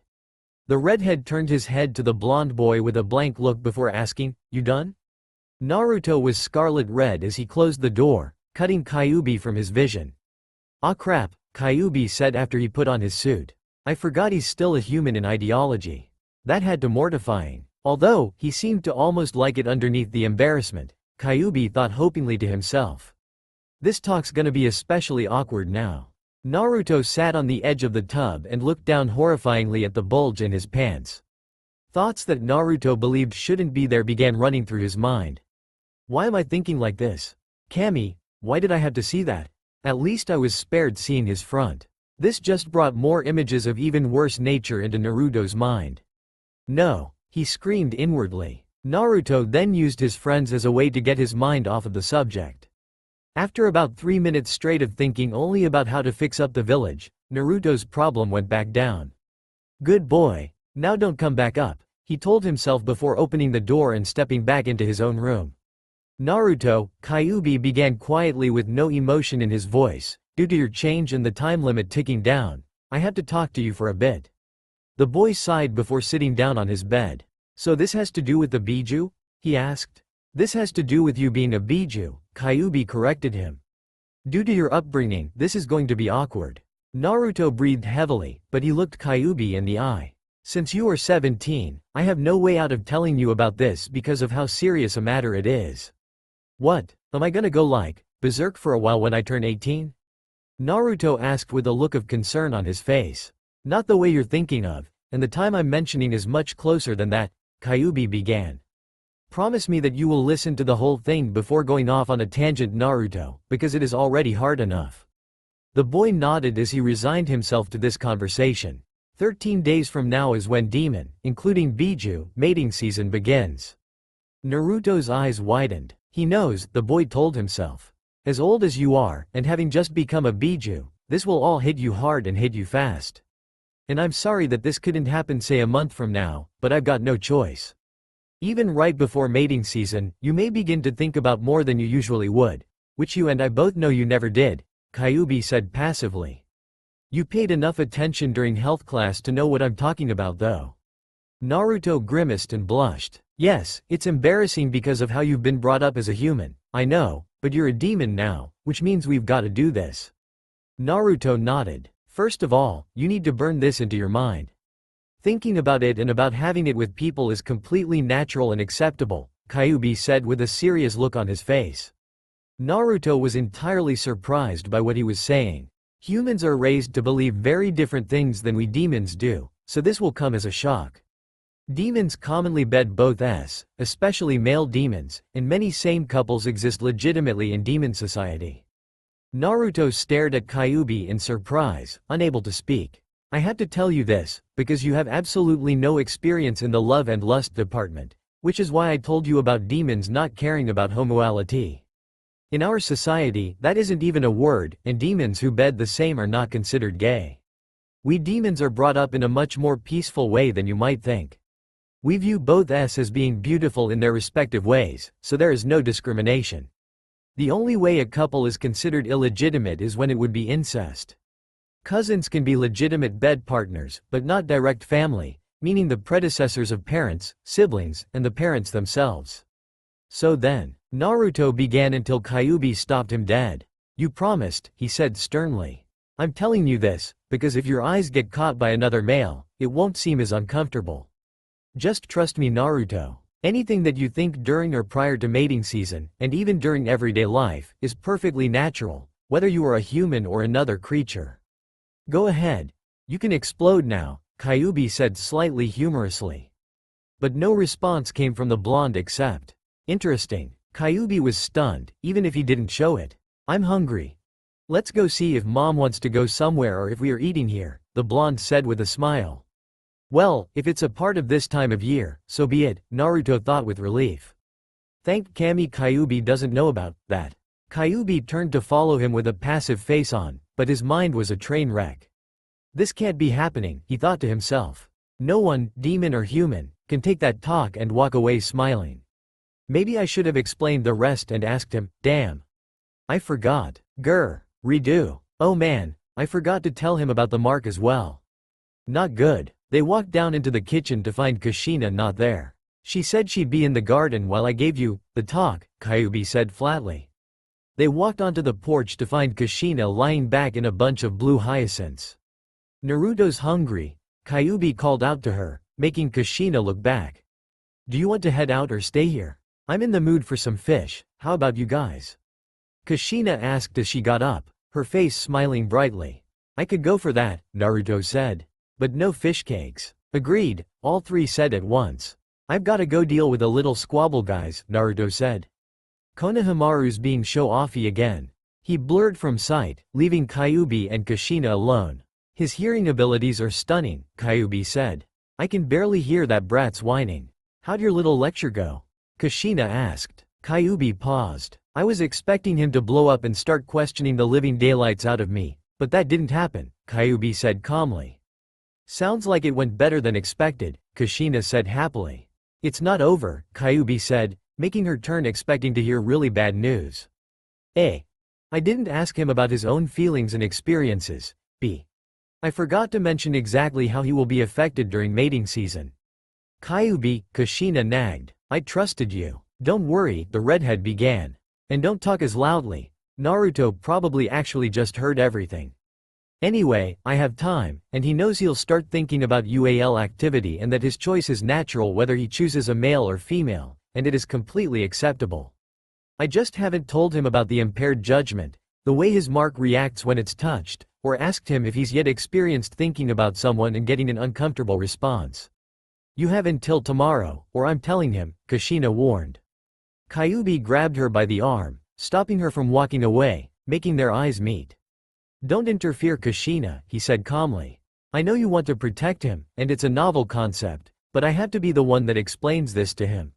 He'll just be more embarrassed about talking about himself, possibly preferring men if he talks to you, his own human mother. I have experience with explaining this. Just give me another day before you punish me. Okay, you're right, Kushina replied. And good luck with asking whether or not he likes you. They both smiled. Naruto suddenly blurred back as Kyuubi lowered his arm. Both he and Kushina switched their expressions to ones of cheer. Hey Naruto, let's go, Kushina said happily. Okay, on to lunch, he yelled. It appeared that he had not heard a smidge of what Kyuubi and Kushina had discussed. They sat down in a restaurant Kushina knew from the good old days. I'm stuffed, Naruto said after taking down the last of the mahi-mahi he had ordered. The price of the meal wasn't bad overall. $50 for 3 people, including Naruto, was by no means expensive when it came to fish. As I said, a single fish is perfectly fine, but fish cakes, Kyuubi and the boy's mom nodded in agreement. With Akatsuki dead, Naruto began. Things are going to get really boring soon. It will be a long time before we're done doing missions, Naruto, Kyuubi replied in an even tone. There are many smaller countries, and the entire land of Shadow, that will do everything they can to keep a permanent treaty from being formed, and there are still plenty of escort missions and assassinations from time to time. Still, Naruto began, all that is left are my Chunin exams and dealing with the Biju. Shukaku is gonna be one tough nut to crack. Kyuubi nodded in agreement. We have to attend the funeral later though, Kushina said as they left the restaurant. Naruto frowned, but he didn't groan like the day before. Conjure up the traditional wares before we leave the house later, Naruto. I have to ask Tsunade some stuff about truly getting Minato's money back into our pockets, because I'm getting near the end of my rope. I'll see you two in maybe an hour or so, bye, she said before looking at Kyuubi specifically and walking off towards Sakura's house. I'll race you home, Naruto, Kyuubi said before blurring away. No fair, the blonde called before fading in dust. He still beat Kyuubi home by about 1/1000th of a second though. So what do you want to do? He asked. We could spar. Kyuubi held up his hand to stop the boy. Unfortunately, here comes part 2 of the earlier discussion, he said, making Naruto slump in annoyance. What more is there? Naruto asked in dread. Before I explain anything, Naruto, I need to ask you a couple of questions, the redhead told him before sitting down on a stone bench. Naruto followed suit. First, and you do need to answer this truthfully, have you yet experienced a dream or suddenly become stuck thinking about having with a particular person? Naruto groaned and blushed. The truth, Naruto, he said in a serious tone. Yeah, the boy admitted quietly as his blush deepened. I see you aren't very comfortable, which means you're embarrassed about it, Kyuubi said factually. Second question. Is this person male or female? I do need the truth for this one as well. Naruto screamed in his mind to run, but Kyuubi wouldn't let him if he tried. Male, Naruto replied with a slight groan as his blush darkened further still. Kyuubi became delighted in his mind, but he knew not to make assumptions. It could be a number of male friends the boy had, especially the Uchiha. Which means that your human beliefs are conflicting with what you at least think you desire, Kyuubi said in a still calm tone. He still smiled reassuringly. Go with what your heart tells you, but don't rush things. A concrete belief in demon society is that one seeking a mate should try to gain affection before anything physical. Demons do take lovers and mere temporary bed partners to relieve themselves during mating season, so, evaluate whether you actually love this person before you jump right into a physical relationship. While it is perfectly natural and acceptable to sat your desires during mating season, if you are in search of a lifelong partner, you should first consider your true, not hormone-influenced feelings for this person before you procreate. This will encourage the formation of a bond you may one day share. Final questions, Kyuubi began. Answer the first in your own mind. The second one is something you need to tell me. Who is this person? And, do you truly love him? Naruto didn't have to think about the first one. But did he truly love Kyuubi? The boy started thinking quickly to himself in hopes of an answer. He tried so hard just to gain my trust, and he's helping me now. I don't know if I love him. Q is much closer to me than a lot of people though. I nicknamed him for Pete's sake. Now that he's out, he does his best to help me understand his world while he continually respects, tolerates, and tries to understand me. He does everything he can, but does he love me? What should I say? Kyuubi looked longingly at Naruto, lost in his deep concentration. If only Kyuubi could reach out right then and admit his own love for the wolf boy. But he knew that Naruto had to make his own choice. With him being so young, he needed to make his own choice without being directly influenced in such a way. He's 600 years older. He probably has a mate already. Oh man, I just had to say it. He'll understand, right? Here goes, the blonde thought to himself. Yes, Naruto replied. He held back the tears of worry carefully that threatened to overtake him. Kyuubi smiled, but he still wished he could satisfy his own feelings for Naruto. Then follow your heart, Naruto, Kyuubi said brightly. If you truly believe you love him, even if you think he may not love you back, pursue this person. If he rejects you, he missed out on someone special, and it means that this person is not meant for you. Naruto rose as a tear fell from his eye. Kyuubi smiled half-heartedly, knowing he was not the boy's pick. Before Kyuubi could even process his own thoughts, he heard Naruto say, "Kyuubi, I love you." There was a pause as Kyuubi's expression dropped while trying to process this information in shock. Naruto felt torn apart by his look, believing it to be disbelief, and began turning away to run with a hurt look on his face, but Kyuubi grabbed hold of his arm and pulled Naruto into his arms and against him. Naruto was stunned, but he didn't move at all. "You have no idea how much I wished for you to say that, Naruto," Kyuubi said as he teared up and rested his chin on the blonde's shoulder. They both smiled and cried openly as he embraced Kyuubi in a whirlwind of happiness and passion. Kyuubi paused in his own crying before asking, "Why do you think you love me?" Naruto told him everything he could come up with. "Because you try to understand me, Kyuubi, it's because you actually care about me. Even my friends can't do anything compared with what you have done for me. Even when I was in the deepest of darkness right after my body had changed, you still did what you thought was best for me. I love you, Kyuubi, please believe me. You don't care that I'm so much older? You have no experience," Kyuubi said, trying to make sure this wasn't some hollow moment of passion. Naruto shook his head. "I just don't know if I could be that close to you. I imagine you already have a mate, so why would you want me?" he asked in genuine curiosity and sadness. "I'm going to tell you a secret, Naruto," Kyuubi began. "I don't have a mate, I never have. Nibi turned me away when I fell in love with her. That was more than 500 years ago. Do you know what else that means?" he asked. Naruto shook his head. "You're my first partner in all of time, Naruto. You're that precious to me," Kyuubi said as he kissed Naruto passionately on the lips. He didn't invade with his tongue to show his restraint and his true feelings, but Naruto could feel the emotion and truth coursing through Kyuubi.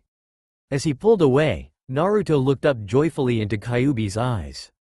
Even as only red slits, Naruto saw so much passion in them, making him feel warm and protected, just as how his father's love made him feel. "I'm really your first?" The redhead nodded. "Kami, you're amazing." Naruto locked their lips together clumsily, but Kyuubi understood him perfectly. They hugged tightly before finally releasing their grips. They both wiped away their tears before setting off toward the mansion. "Oh, one last thing, Naruto," Kyuubi said as he stopped walking. "Yeah, Q?" he asked with a smile. The boy's affection was beyond all normal limits of obvious, but Kyuubi loved him all the more because of that. "What is it?" "First, make a shiny ice mirror please," Kyuubi asked. Naruto was curious, but he complied. "Now, look at the center of your forehead in the mirror." Naruto's eyes widened in shock as he stared at the new silvery snowflake. He reached up and traced it lightly, causing a pleasurable sensation. "I wouldn't do that, Naruto," Kyuubi said as he reached up and pulled Naruto's hand away. After gripping the blonde's hand, his claw lightly scratched the mark, pulling a lustful and embarrassing moan from Naruto's mouth. "Sorry," Kyuubi said with a grimace. "Although, it seems to be far more sensitive to the touch of others than it is to your own." Yeah, it is, Naruto said as he turned around and dealt with his newly gained erection the same way Kyuubi had a couple days before, making the kitsune giggle and blush. Anyway, where'd it come from? The boy asked with a look of displeasure.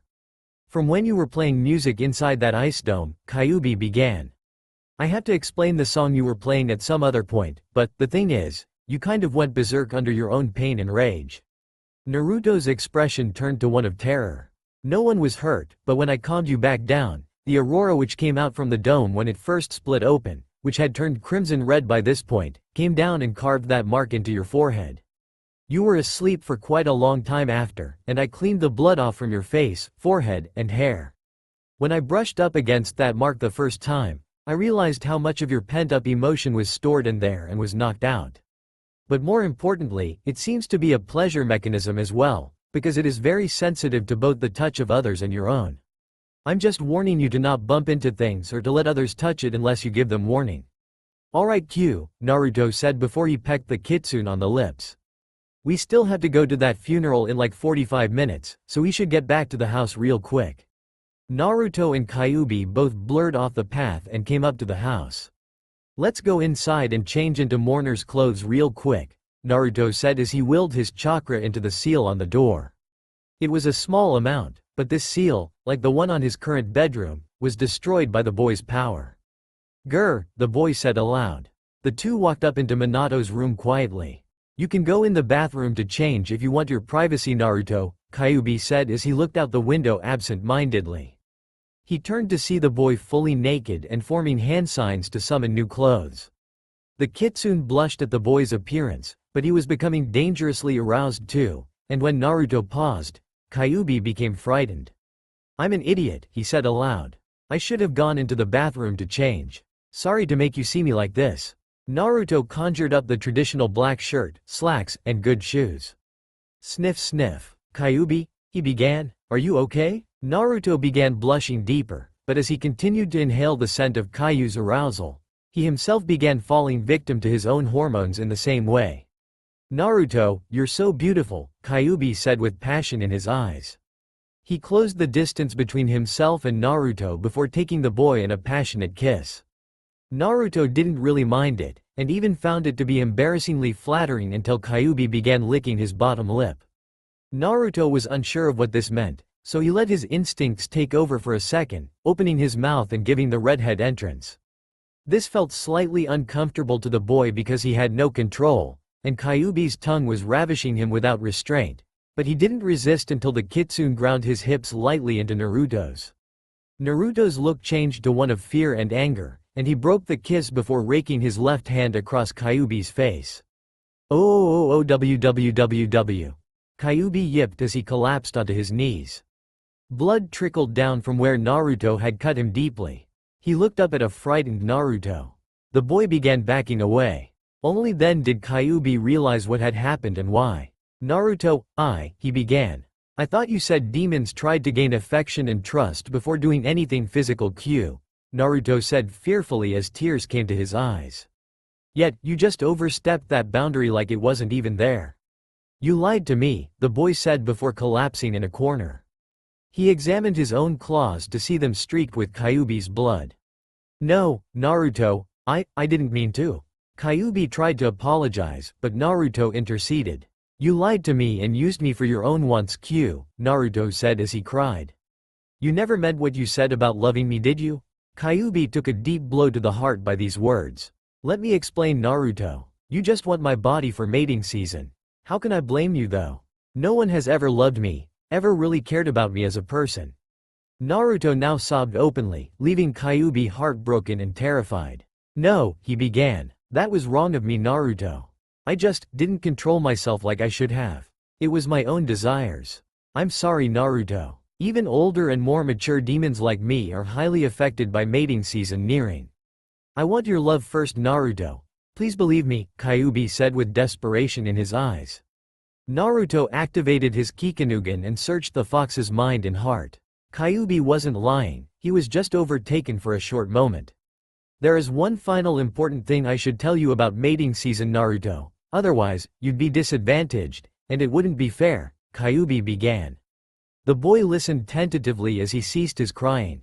Because we are at the height of our desire and need for procreation, our judgment will be impaired to some extent, like just now, only far worse.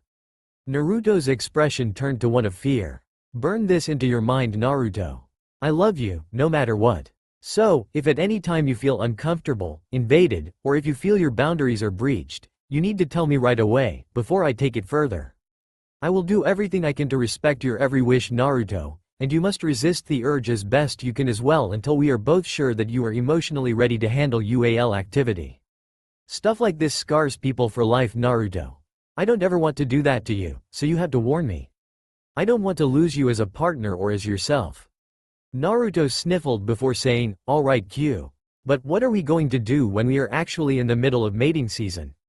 It's gonna be easy to be tempted in the middle of the night. I have 2 fail-safes set up for this.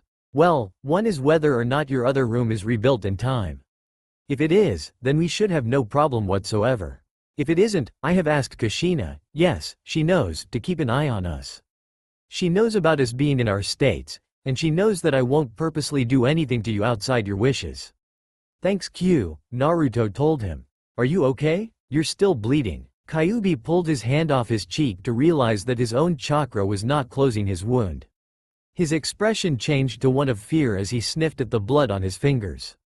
Poison, he yelled. Naruto could see the lines where he had slashed Kyuubi becoming black.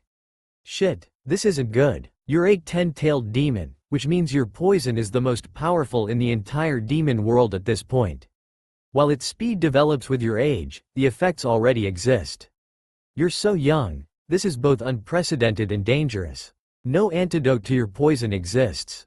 No, Naruto whispered. You won't die, will you? Demons are immortal, not invincible, Naruto, Kyuubi said. By loss of enough blood, by being poisoned badly enough, or by an incurable disease, even demons can die. We need to see Tsunade, now Naruto, it's burning and spreading. There's no time Q. We don't know how far it's gotten, Naruto replied. I'm gonna let my instincts go wild for a sec here. I should be able to do something, but I don't know what. Kyuubi was unsure of what the boy meant until he came over and began licking the redhead's wounds. Naruto's tongue slipped into the cuts and cleaned them out perfectly. Naruto then swallowed his own poison before actually biting Kyuubi's cheek with his canines and drawing the poison out of the surrounding tissue. Kyuubi was stunned by how sharp the boy's teeth were and by how well his instincts guided him. The feeling of having his own blood sucked from his skin was frightening, but the burning sensation was dying away. Naruto swallowed what blood he held in his mouth along with the poison before licking away what remained around the puncture wounds. That's amazing, Naruto, he spoke up. Kyuubi's wounds now began closing of their own accord, signaling Naruto's success. You have incredible instincts. There's no way you could have known that swallowing your own poison would be safe. That's the lesson for today. In normal life, follow your instincts. When dealing with emotions and procreation, listen to your instincts, but use your brain to double-check your own feelings. Q, Naruto teased. The wolf boy leaned down and stole a light kiss from his redhead before helping him up. I hope those don't scar. As fast as they're healing, they shouldn't, Kyuubi reassured him. Now, turn around so that I may get dressed without you going nuts. Nope, Naruto replied with a smile. My turn to get an eyeful, Q-san. Kyuubi smirked at the boy. Perhaps Jiraiya did rub off on you, pervert, he said before dispelling his clothes. Naruto blushed and kissed Kyuubi more passionately, but he felt perfectly normal and was not automatically aroused while being around the one he loved, even when he was buck naked. I'm infinitely joyous that you have feelings of love for me, Naruto, you know that? Kyuubi asked with a smile as he wrapped his hands behind Naruto's neck. Yeah, Naruto replied. They shared another soft kiss. And do you know how thankful I am that I can be with you? Naruto mimicked the kitsune's action. Yes, Naruto. Kyuubi hugged him closely. I know you've been so afraid, so exhausted, so sad and angry for all these past years. That's why I'm so glad that you followed your heart, even when your upbringing advised otherwise. And I'm so glad that I'm truly your first partner. I'm also thankful that you stayed alone for 600 and some years without taking a mate, because then we couldn't be together or be this close, could we? Naruto asked his red-headed kitsune. Their eyes shone brightly with emotion and true love for each other. Lust wasn't anywhere in the picture, and that's what Naruto wanted. Lust could wait until he was ready for it. If I had taken another mate Naruto, I'd be heartbroken now, Kyuubi told him as moved his hands through Naruto's golden hair. I can promise you this, Naruto. If I had taken another mate, and all of this had happened the same way, I would have regretted making that choice, and I would have risked my life to try and be with you for the short amount of time that I could. Naruto was unsure of what he meant and gave Kyuubi a look of confusion. In our society, mates are permanent partners that cannot ever be released from the bond of being together, Kyuubi began. Mates, by law, must abstain themselves from having affairs with others, and when an affair does occur, the betraying mate and his or her bed partner are sentenced to death. Naruto became frightful of this. Something deep within his mind warned him of this, but he could not figure out why. I never told Kushina, but when two make the conscious decision to become mates, they make a mark on each other during procreation, Kyuubi told him. The mark is both physical and metaphorical. But my point is that, this is what we call mating, or what humans call consummation. Naruto was in awe at the concept. When the marks are made, and both demons consciously put a mark on each other of their own free will, the marks become permanent through ancient magic. They represent the decision and the formation of a sacred bond that is not meant to ever be severed or betrayed. This is why the death penalty is the immediate punishment for betrayers of their mate's boundless love and undying trust.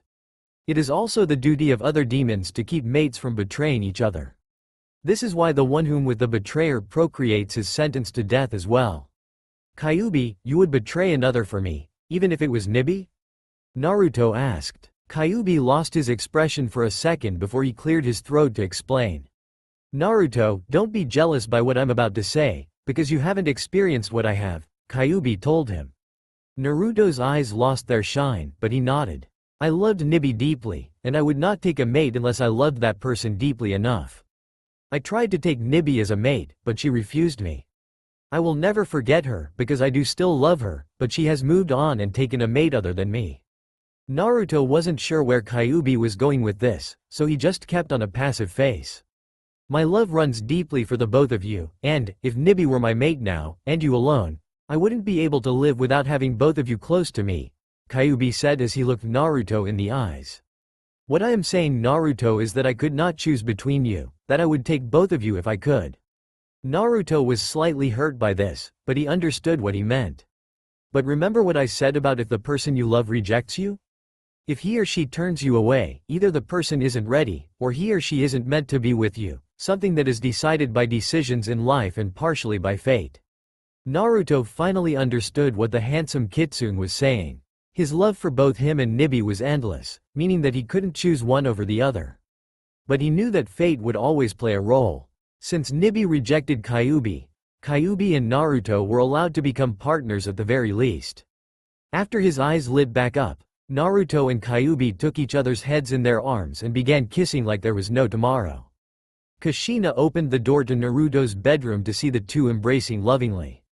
While that wasn't particularly shocking, seeing all of Kyuubi in his glory was scary. Their kissing wasn't lustful or full of tongue.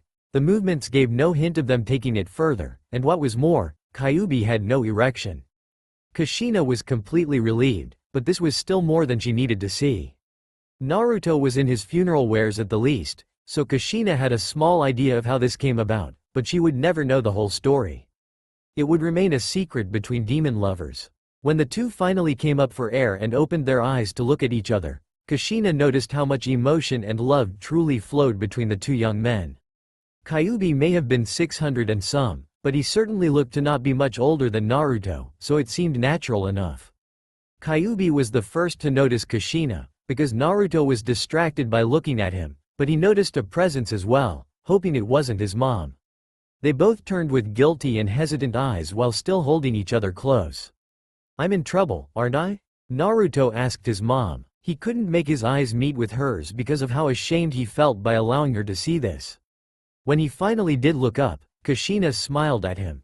Neither of you are in trouble, although, Kyuubi, could you please dress yourself for the funeral? She asked. Kyuubi finally released his hold on Naruto and conjured the same type of clothing. I merely wish I hadn't seen quite so much of Kyuubi, she said, blushing.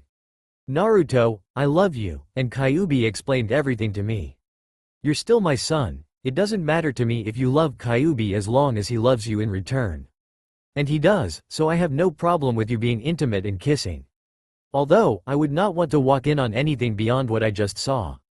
I would be kind of secretive about this relationship of yours though. Naruto's friends will probably still accept him, but I have no idea how the rest of the village would react. Naruto is the most powerful being on earth next to the gods and other higher immortal beings that are unseen, so the villagers' opinions don't matter, Kyuubi said in confidence, but his expression quickly changed. They might go at your friends though. Fine, I'll behave in public unless Naruto wishes to unveil our little secret as well.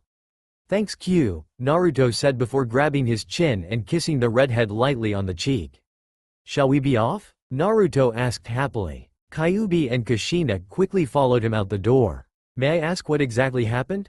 Kushina inquired. She was puzzled by the scratches on the side of Kyuubi's face, and then Kushina noticed the dry blood on Naruto's right hand. Did you guys get into a fight, Naruto? Your hand's got blood on it, and Kyuubi's face is scratched. The two looked at each other and grimaced. I'll wash my hand off mom, and yeah, we did have a bit of a confrontation, but, Q, why don't you explain things to her? Naruto asked before fading in dust. Coward, Kyuubi called out with a smile. I told you that our judgment would be impaired during and a bit before mating season. Unfortunately, I had my first lapse, signaling that I've got to watch it from today on until after mating season. You didn't try to actually? Kushina began with a shocked face on. No.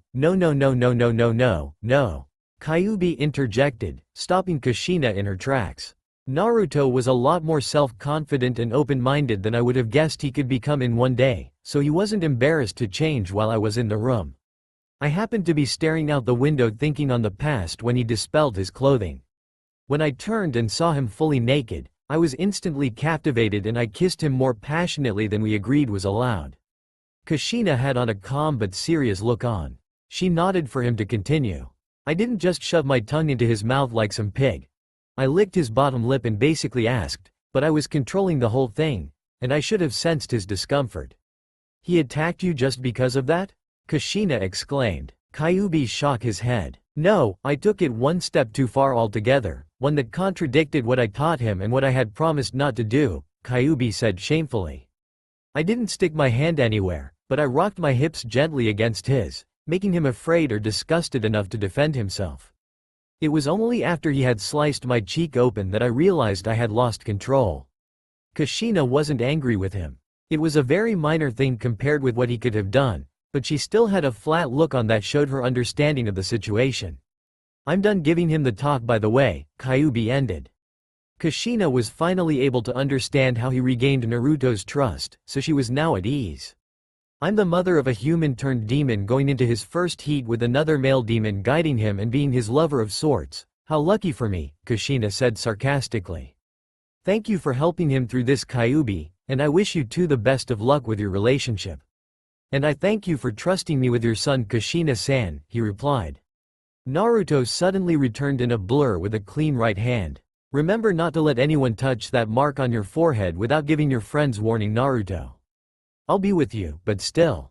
The blonde nodded and brought Q in for one light kiss before they came upon the main road. Since the group walked at normal speed, it took the three a while to reach the memorial area. Sakura, Sasuke, and Kakashi were all there waiting for them. And in the distance, Naruto could hear Tsunade and the funeral procession coming. Hey Naruto, Kushina-san, Kyuubi, how are you guys? Sakura called. Naruto waved back and started walking up to them. Where'd that mark on your forehead come from, Naruto?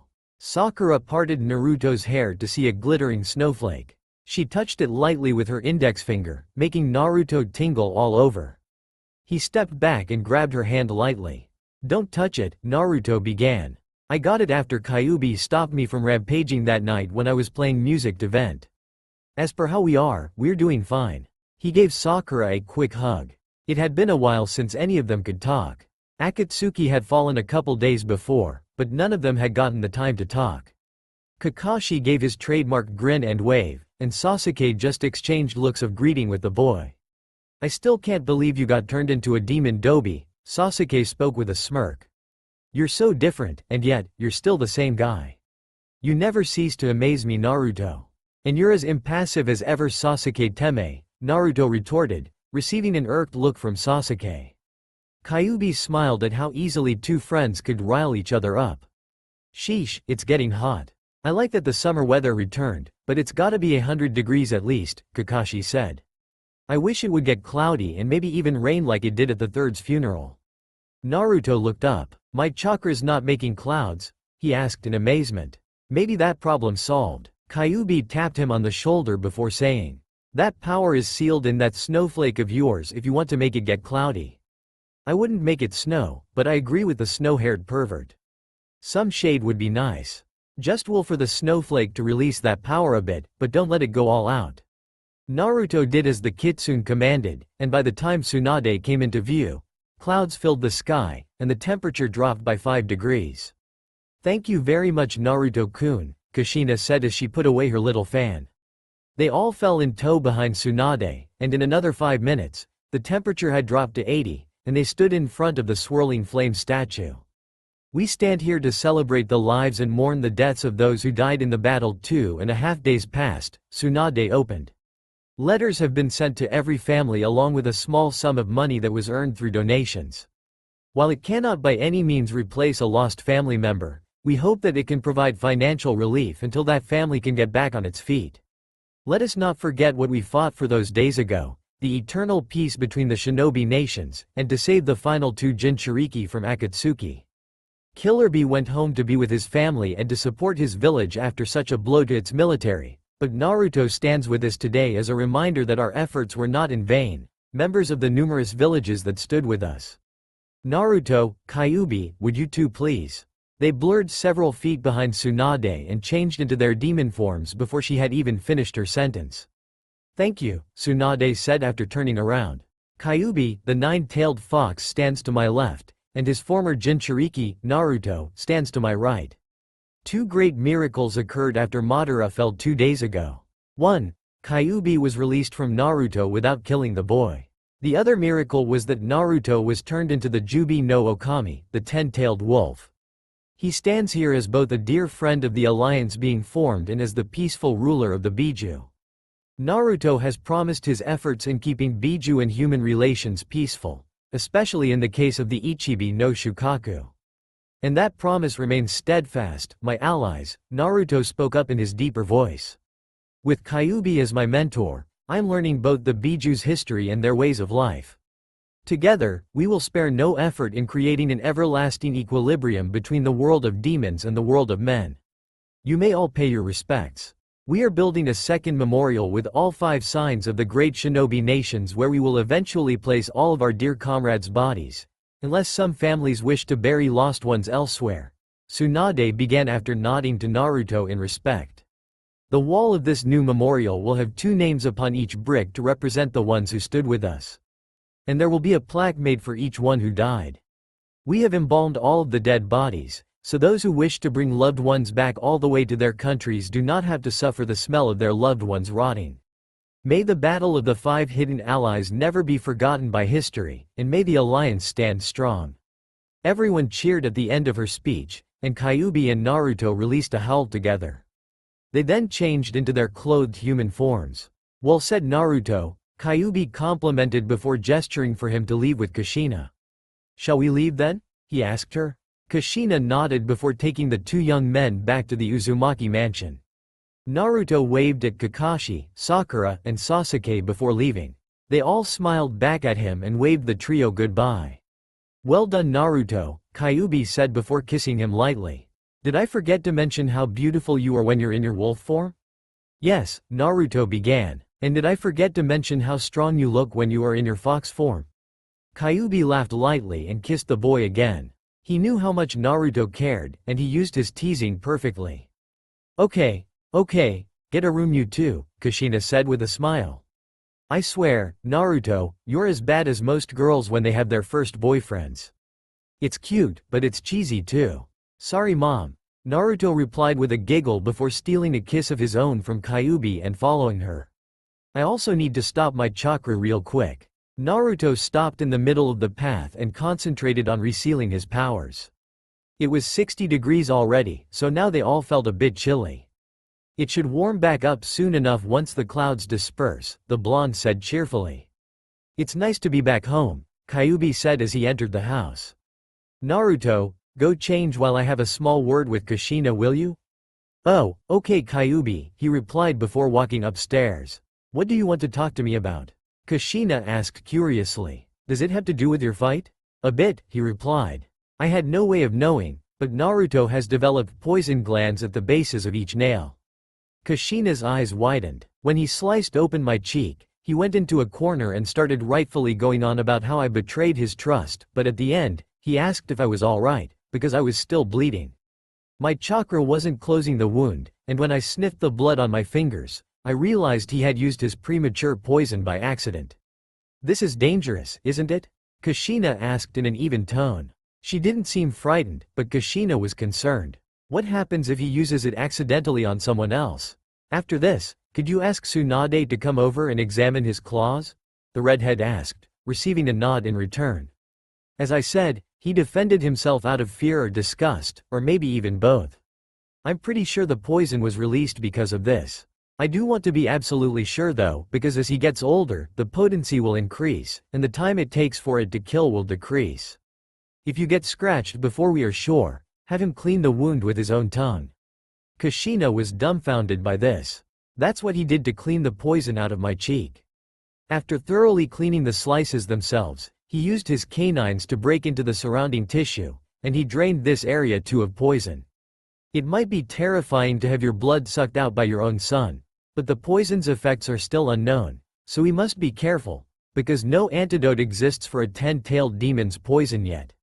I'll get Tsunade right away. Thank you for the warning Kyubi, Kushina said before flying out the door. Come out Naruto. It's not a big deal, Kyubi called. You've been sitting on the stairwell almost the entire time. The boy appeared with a small smile, but there was some fright in his eyes as well. I'm perfectly fine, and the sooner we get your poison examined, the sooner we can have an antidote ready. We also need to know if it flows of its own accord or if it is a defense mechanism. If you dug your claws into me during say UAL activity, and poisoned me as I fell asleep, we'd have a far worse situation on our hands. I just don't want to hurt anyone, was Naruto's response. He began tearing up. I'm sorry I hurt you Q. I was just so scared. Kyubi took the boy in his arms and began rubbing his shoulder and head lovingly. I know Naruto. I just have to be a lot more aware now that mating season is affecting me too. It wasn't your fault at all, it was mine, Kyubi said as he continued to reassure Naruto with his embrace. I will always love you. Nothing like this will ever be able to affect that. And none of it scarred either, see? Naruto looked to where he had sliced him before, and found that he told the truth. Just promise me that when you do slip up, you will do everything you can to make it up to me, Naruto said with a smile. I don't want to be betrayed or hurt again Q. I won't be able to take it. I need you Kyubi, I need to be with you. I promise Naruto. I won't ever purposely betray you, and I'll happily accept any punishment you decide to give me if and when I do overstep my limits. You're precious to me Naruto, please understand that. Naruto finally crashed their lips together lovingly. It wasn't clumsy like the first time, and Kyubi could feel the emotions running through it. He happily returned the kiss before separating at the sound of the door opening. He wiped away Naruto's tears before turning to greet Tsunade. Let's have a look Naruto, she said before unsealing a set of examination tools. Kushina, could you find us a lamp? I need a good amount of light for this. Naruto, please thoroughly wash and dry your hands so that we don't get inaccurate results. The woman ran upstairs and 30 seconds later brought back a reading light as Naruto and Tsunade sat down at a table. Thank you, Tsunade said as she took Naruto's hand and turned it upside down. Tsunade took out a Q-tip and swabbed as close to the base of the inside of Naruto's thumbnail as she could. Tsunade brought along a cut of raw fish to absorb Naruto's poison should it arise. She had used a marker to make 10 separate sections, one for each test. Tsunade rubbed this Q-tip against section 1A and then discarded it. She then moved on with the other 4 of Naruto's nails. I have to wait a good 5 minutes before I can be sure, Tsunade told them. It may take a while to show effects, even on a microscopic level because of how immature Naruto's body is. Meanwhile, let's move on to trying to actually release the poison on purpose. I think I have a basic idea on how to do it, Naruto began, but I don't want to think about it. His eyes became dark, making Kyuubi look away in his own shame. I realize this, Naruto, but we need to know for sure, Tsunade told him sympathetically. Naruto closed his eyes and began thinking about Kyuubi betraying him or hurting him, causing him to tear up and clench his teeth. Let me do the motion, otherwise it isn't the same, he told her. Naruto spread his fingers and swiped at the air. When he brought them back, Tsunade could see the fiery liquid that had worked its way up his claws. Naruto now allowed his tears to escape him, causing a stream to flow down his cheeks and off his chin onto the table. I'll take a sample from each finger, Tsunade said as she took another Q-tip and swabbed the edge of Naruto's thumbnail. The cloth absorbed the poison, turning it black before it melted away. That's one thing learned, Tsunade spoke up. It's highly corrosive. She then used a metal instrument to collect the poison. The poison was successfully put on the fish meat, but the tip of the metal rod began bubbling and then cracked off. This stuff is surprisingly dangerous, Tsunade told them. The square labeled 1B began darkening, and the smell of rot penetrated the air. I hate to do this, Naruto, but as fast as your poison kills off tissue, I need to collect it in a crystal vial, because metal is affected as well. Collect your 5 claws together and purposely release your poison into this, Tsunade told the blonde as she held out the vial. Naruto stuck the tips of his fingers at the entrance of the container and willed for his poison to drip down into it. After Tsunade had 10 drops, she put a seal on the bottle and told Naruto to wash his hands thoroughly. I'm sorry I had to make you do this. I'll have the exact structure of his poison in by tomorrow, but he isn't releasing it on accident, so getting scratched won't be a problem if he keeps his hands clean. Remember to clean them thoroughly after you use your poison, Naruto. Tsunade ended before walking out the door and into the night back towards the village. Are you alright, Naruto? Kyuubi asked the boy as he sat down. The boy's eyes were dull, and his face was still wet from his tears. Naruto buried his face in the crook of Kyuu's shoulder and let himself to vent his feelings. Just remember what I told you, Naruto. I won't ever purposely betray you, and I will endure any punishment you deem fitting if I overstep any drawn lines. I just don't want to be alone, Naruto said quietly. Kushina was helpless in this situation, but she wanted to comfort her son somehow. You are never alone, Naruto, she said, gaining the boy's full attention. I will love you for all time, and I know that your friends will never turn away from you. Kushina leaned down and hugged her son tightly. She was heartbroken by his tears, but she knew her son needed her.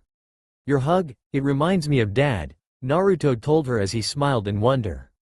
Kushina began crying openly too. It makes me feel truly loved and protected. Thank you, Mom. Naruto hugged her back tightly. Kyuubi felt left out of the circle. Do my hugs make him feel protected?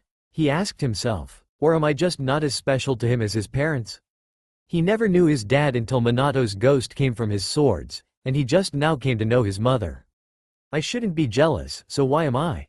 Kushina patted Naruto's back and rubbed his head before coming out of the hug. You okay? She asked. Naruto nodded before turning to a passive Kyuubi. It's late, I'm heading up to bed. Kyuubi and Naruto went upstairs as well.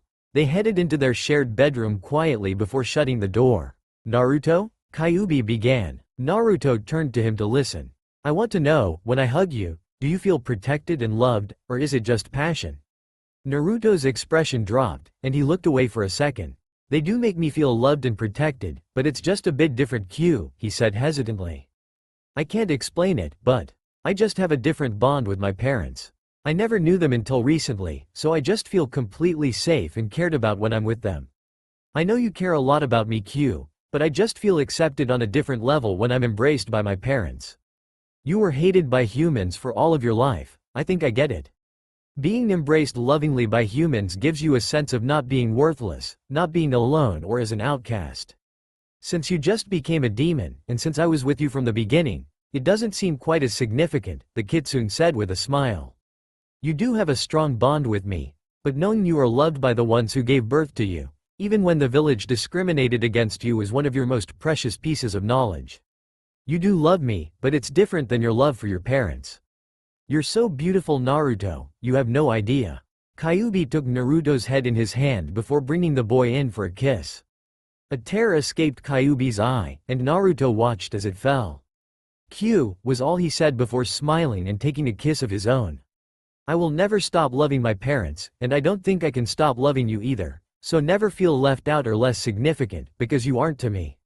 Kushina was listening in on their conversation and teared up at Naruto's words. She felt as though she finally had formed a permanent bond with her son, even though her presence was missed for 17 years. "I'm gonna take a bath, would you like to come with me?" Naruto asked. Kushina's face reddened as she heard that through her wall. "Should I stop them?" "No, only if I hear things that I know I shouldn't." Naruto is smart, he just wants to be intimate is all, Kushina thought to herself. Although, I'm gonna need to soundproof these walls eventually if they do decide to go all the way. "Are you sure you want me to?" Kyuubi asked skeptically as he smiled at his blonde wolf. Naruto kissed him passionately again before saying, "Yes, I've seen you, and you've seen me. What's the point in hiding it? And I can always say no if you try anything. You really are a pervert like Kakashi and Jiraiya." Except, the boy began with a devious grin. "I'm solely interested in you, not several porno books filled with naked women. And I don't make my hands crawl over every pretty girl I meet like Ero Sennin. If I'm a pervert, then I'm a very minor one."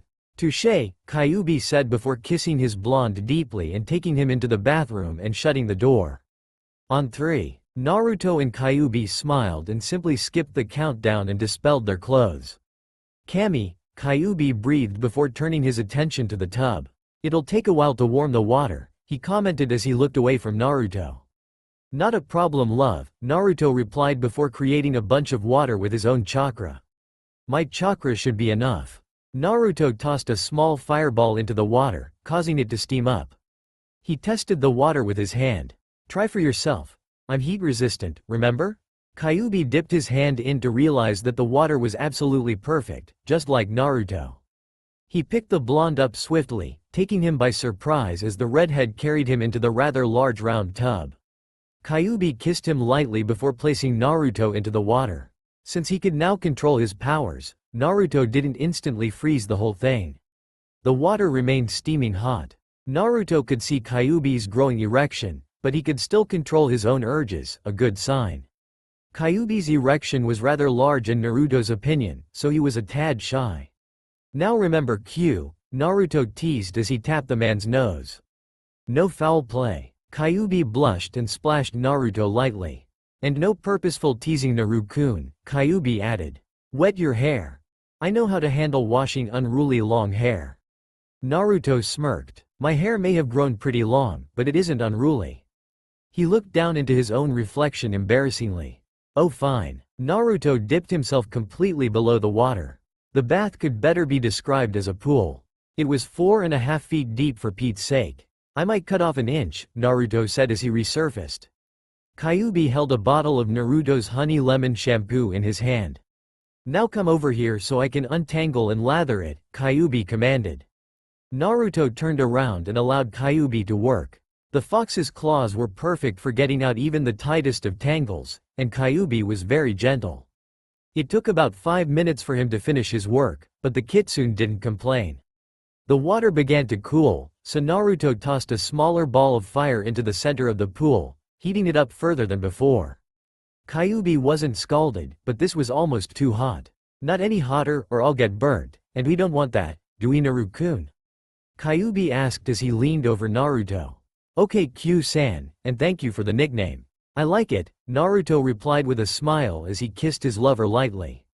Kyuubi stood back up and examined Naruto's hair. No tangles remained. Kyuubi. 1. Tangles. 0. The fox demon then put a considerable amount of the shampoo into his hands and began to work it into Naruto's golden mane. "You're so gentle, Kyuubi," Naruto said with a smile. "Thank you for doing this." "It's no problem, and you're welcome, Naruto." Kyuubi inhaled the sweet scent in the boy's hair deeply and sighed, making the blonde blush. "Now you can rinse it out," Kyuubi said. Naruto dipped under and swam to the center of the pool. He came up swiftly, making his hair and water fly behind him. He was so beautiful and why right there. Kyuubi Jr. simply couldn't stay down. Naruto smirked at a blushing Kyuubi who tried to cover himself. It's fine as long as you don't try anything cute, the blonde said humorously. Now it's your turn. Kyuubi went into the water and sat happily as Naruto used his own shampoo on Kyuubi. Your hair is so short. There aren't too many tangles at all. Naruto was careful when taking out the snags in Kyuubi's hair, and he lathered the man as gently as he could. Now rinse, he commanded. When Kyuubi surfaced, Naruto quickly took his chance and stole a kiss from him while he was off guard. He held Kyuubi's cheek and caressed it with one hand and held the fox's upper back with his other hand. Kyuubi closed his eyes as he began returning the kiss and taking Naruto's head in one hand. Kyuubi wasn't sure where the blonde would allow him to be touched, so he kept his hands above the boy's waist. Thank you, Kyuubi, Naruto said as his arm wrapped around the boy's chest. You can be aroused and show restraint, even now. I know it's hard, but you have to earn it, and I have to be comfortable with it. Kami, you're amazing, Kyuubi said before stealing another kiss. Now we get to wash each other down. Naruto smiled as he went and got a washcloth and his lavender body soap. Would you like to wash or be washed first? Kyuubi asked with a smirk. Stand still so I can clean you up, grimy foxman, Naruto replied. Kyuubi really wasn't filthy, but he smelled for certain. Naruto got the cloth wet before rubbing some of the body soap into it. He started on Kyuubi's back and worked his way lower until he reached his well-toned ass. You can scrub that down yourself, Naruto said with a smirk. That includes your front too. Kyuubi blushed, but he truly did hope that Naruto could become comfortable with touching and being touched before mating season. Naruto finished scrubbing down the man's well-shaved legs before moving around to his front and scrubbing down Kyuubi's armpits, chest, stomach, and arms as he kissed him. Naruto accidentally got too close and rubbed up against Kyuubi's erection, eliciting a shiver and low moan from him. They both blushed, but Kyuubi wished he didn't have to be tortured so. Naruto reacted unexpectedly to Kyuubi's moan, and his own erection started coming to the fold. No, he told himself. Show restraint, damn you. It became obvious that his efforts were in vain, and as Naruto finished scrubbing down Kyuubi, he found that he couldn't hope to hide it. His erection had grown considerably after being transformed the first time apparently. Kyuubi caught sight of it and then looked away so as to not be tempted. Well, he began deviously. It seems that even you fall victim to your hormones once in a while, Naru-kun. Kushina listened carefully, but she decided not to intervene yet. If Naruto cried out, she'd rush in. This could happen to any boy if he saw something he liked, so her presence was not yet required. This was just a part of being a male, and she knew it. Just rinse yourself off, Kyuubi, Naruto said with a smirk. I at least lasted longer than you. Kyuubi smiled and did as he was told. You are quite why though, Naruto commented as the redhead came back up. And you as well, Kyuubi replied. You have very strong looking and well-toned muscles. They aren't bulky, so your figure itself comes through. I like that. Naruto blushed, but he could say the same thing about Kyuubi. Kyuubi came over and held Naruto by his back. This is what I meant about both s being appealing in their own ways. A male's beauty can be partially measured by his muscles. Yours are perfect. From your arms and legs to your chest and abs, you are delicious, irresistible. Kyuubi kissed Naruto passionately, but he refused to invade with his tongue and break his promise. You are just as beautiful, Q-san, if not more, Naruto replied when they came up for air. And beyond your figure, you as a person are amazing. I love you, Q, he said before stealing another kiss. Now you must scrub me down. Kyuubi smiled and took the washcloth from the boy's hand. Naruto was being surprisingly open about this, but he had his limits and Kyuubi watched for them. He massaged Naruto's back, causing the boy to sigh and close his eyes. Amazing, Q, he said. Kyuubi continued down the boy's back until he neared the waist. It's fine, but no lower than my waist. Kyuubi was stunned. At least he had earned more trust and made progress. Naruto shivered at the foxman's touch, but he never told Kyuubi to stop. You're quite sensitive, Kyuubi whispered into the blonde's ear. Now for the front. Naruto turned around, his erection gone. You truly are remarkable when it comes to restraint, little man. Naruto smiled. Kyuubi followed Naruto's own actions and wiped down the boy's chest, stomach, arms, and legs before allowing him to rinse off. I'll get another washcloth so that we can clean our respective areas, Kyuubi said before getting out of the tub. Kushina was relieved. The two were nearly done. She would be able to get to sleep soon. Kyuubi came back with a second black washcloth and tossed it to Naruto. They both used some fresh soap and scrubbed down their butts and pubic areas before dipping under the water one last time. "Thank you, Kyuubi, for taking a bath with me," Naruto said after they resurfaced. "You're quite welcome," he replied before the blonde kissed him lovingly. "I hope you didn't feel uncomfortable at all."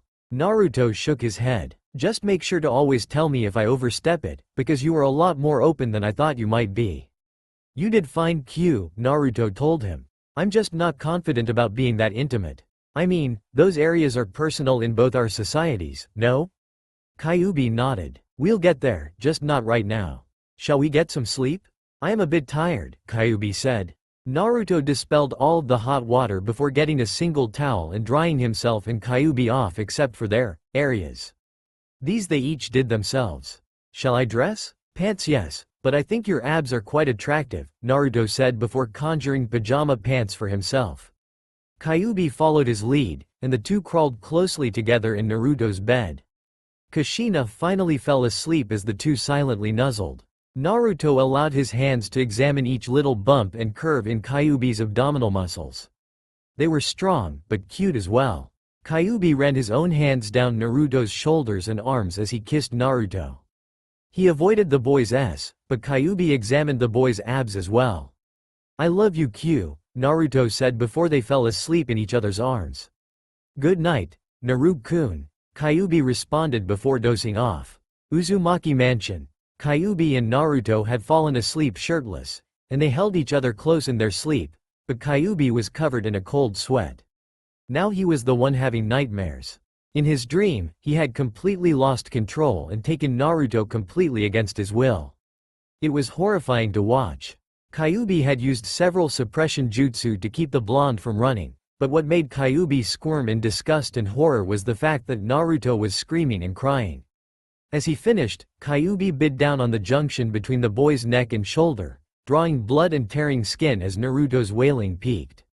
Kyuubi dressed himself again, but several of Naruto's friends, including his mother, broke down the door and rushed into a terrifying scene.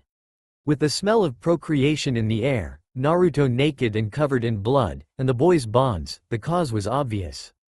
They attacked Kyuubi, forcing him out the village gates. What horrified Kyuubi beyond belief was the fact that he saw Madara of all people carrying the unconscious wolf boy. "You may have thwarted my original efforts," he began, "but with this much power, I'll be unstoppable. You should have groveled at my feet and begged for forgiveness, Kyuubi. Now I can begin your punishment." "No," Kyuubi yelled as he shot awake. Naruto sprang up as well, and Kushina came running. His breathing was heavy, and Kyuubi's eyes were teary and bloodshot. When he caught sight of Naruto, he hugged the boy tightly, almost hurting him from the squeezing force. "What's wrong, Q?" Naruto asked through constricted windpipes. The kitsune didn't answer him for a while. "I can't even begin to tell you, Naruto," he replied. "My worst fears unfolding in front of me, that's all. Madara was alive, and he took you from the village. I was helpless. I love you, Naruto, that's all I need." Naruto rubbed his back reassuringly and looked toward his mom with a concerned expression. "I love you, Naruto. I love you," he kept repeating. "I love you too, Kyuubi," the blonde wolf responded. "I will never stop caring about you." Naruto hugged the redhead back reassuringly as he sobbed into Naruto's shoulder. "Just stay with me, Kyuubi. Madara is dead. You don't have to worry. No one will take me from you or vice versa." "Naruto?" Kushina called. "I'm making breakfast. When he calms down, bring him downstairs." Naruto nodded. "Shush," he said quietly. "You're safe, Kyuubi." Naruto rested his head on top of Kyuubi's, and without knowing it, he began releasing soothing pheromones into the air. "Everything's okay, Q." Kyuubi sniffled a couple of times before his body finally fell still. "Your instincts and abilities never cease to amaze me, Naruto." The redhead spoke quietly as Naruto rocked them both back and forth. "You'd make an incredible parent." "Thank you, Naruto." He got up and wiped his tears away before Naruto took him in a loving kiss. "I love you, Kyuubi. Let's go," Naruto said as he got up and out of bed. He conjured a skin-tight red shirt for himself, and he put a similar deep blue one on Kyuubi. "My present to you," he said kindly. They walked barefoot down the stairs and into the kitchen. Smells delicious, the blue-eyed angel said aloud. You're making those pancakes again, Mom? What, you don't want them? Kushina teased threateningly. Naruto was instantly sitting with perfect posture in his chair. Okay, it isn't just me. That woman has a talent for enforcing good behavior, Kyuubi thought to himself as he viewed the spread. The familiar eggs were there, but now there was freshly baked bread. There were no sausages, but this would certainly be a good meal. I really hope you can teach me how to cook, Kushina-san, Kyuubi told her as he took his seat. Everything looks and smells so good. I'd be happy to, she replied with a smile. I've got 6 blueberry pancakes for us. She walked over with the ambrosial food and placed the platter down in the center of the table. 2 for Kyuubi, 2 for you Naruto, and 2 for myself. May I begin eating, Mom? The boy asked. Kushina smiled and nodded, and Naruto dug in. Ah, so juicy and warm, he commented after taking 3 bites. They talked as they ate, so Kyuubi felt better now that Kushina had basically accepted him into the family. At some point today, Kushina began, Tsunade should bring us the news as to your poison, Naruto. Apart from that, we need to help with the village repairs.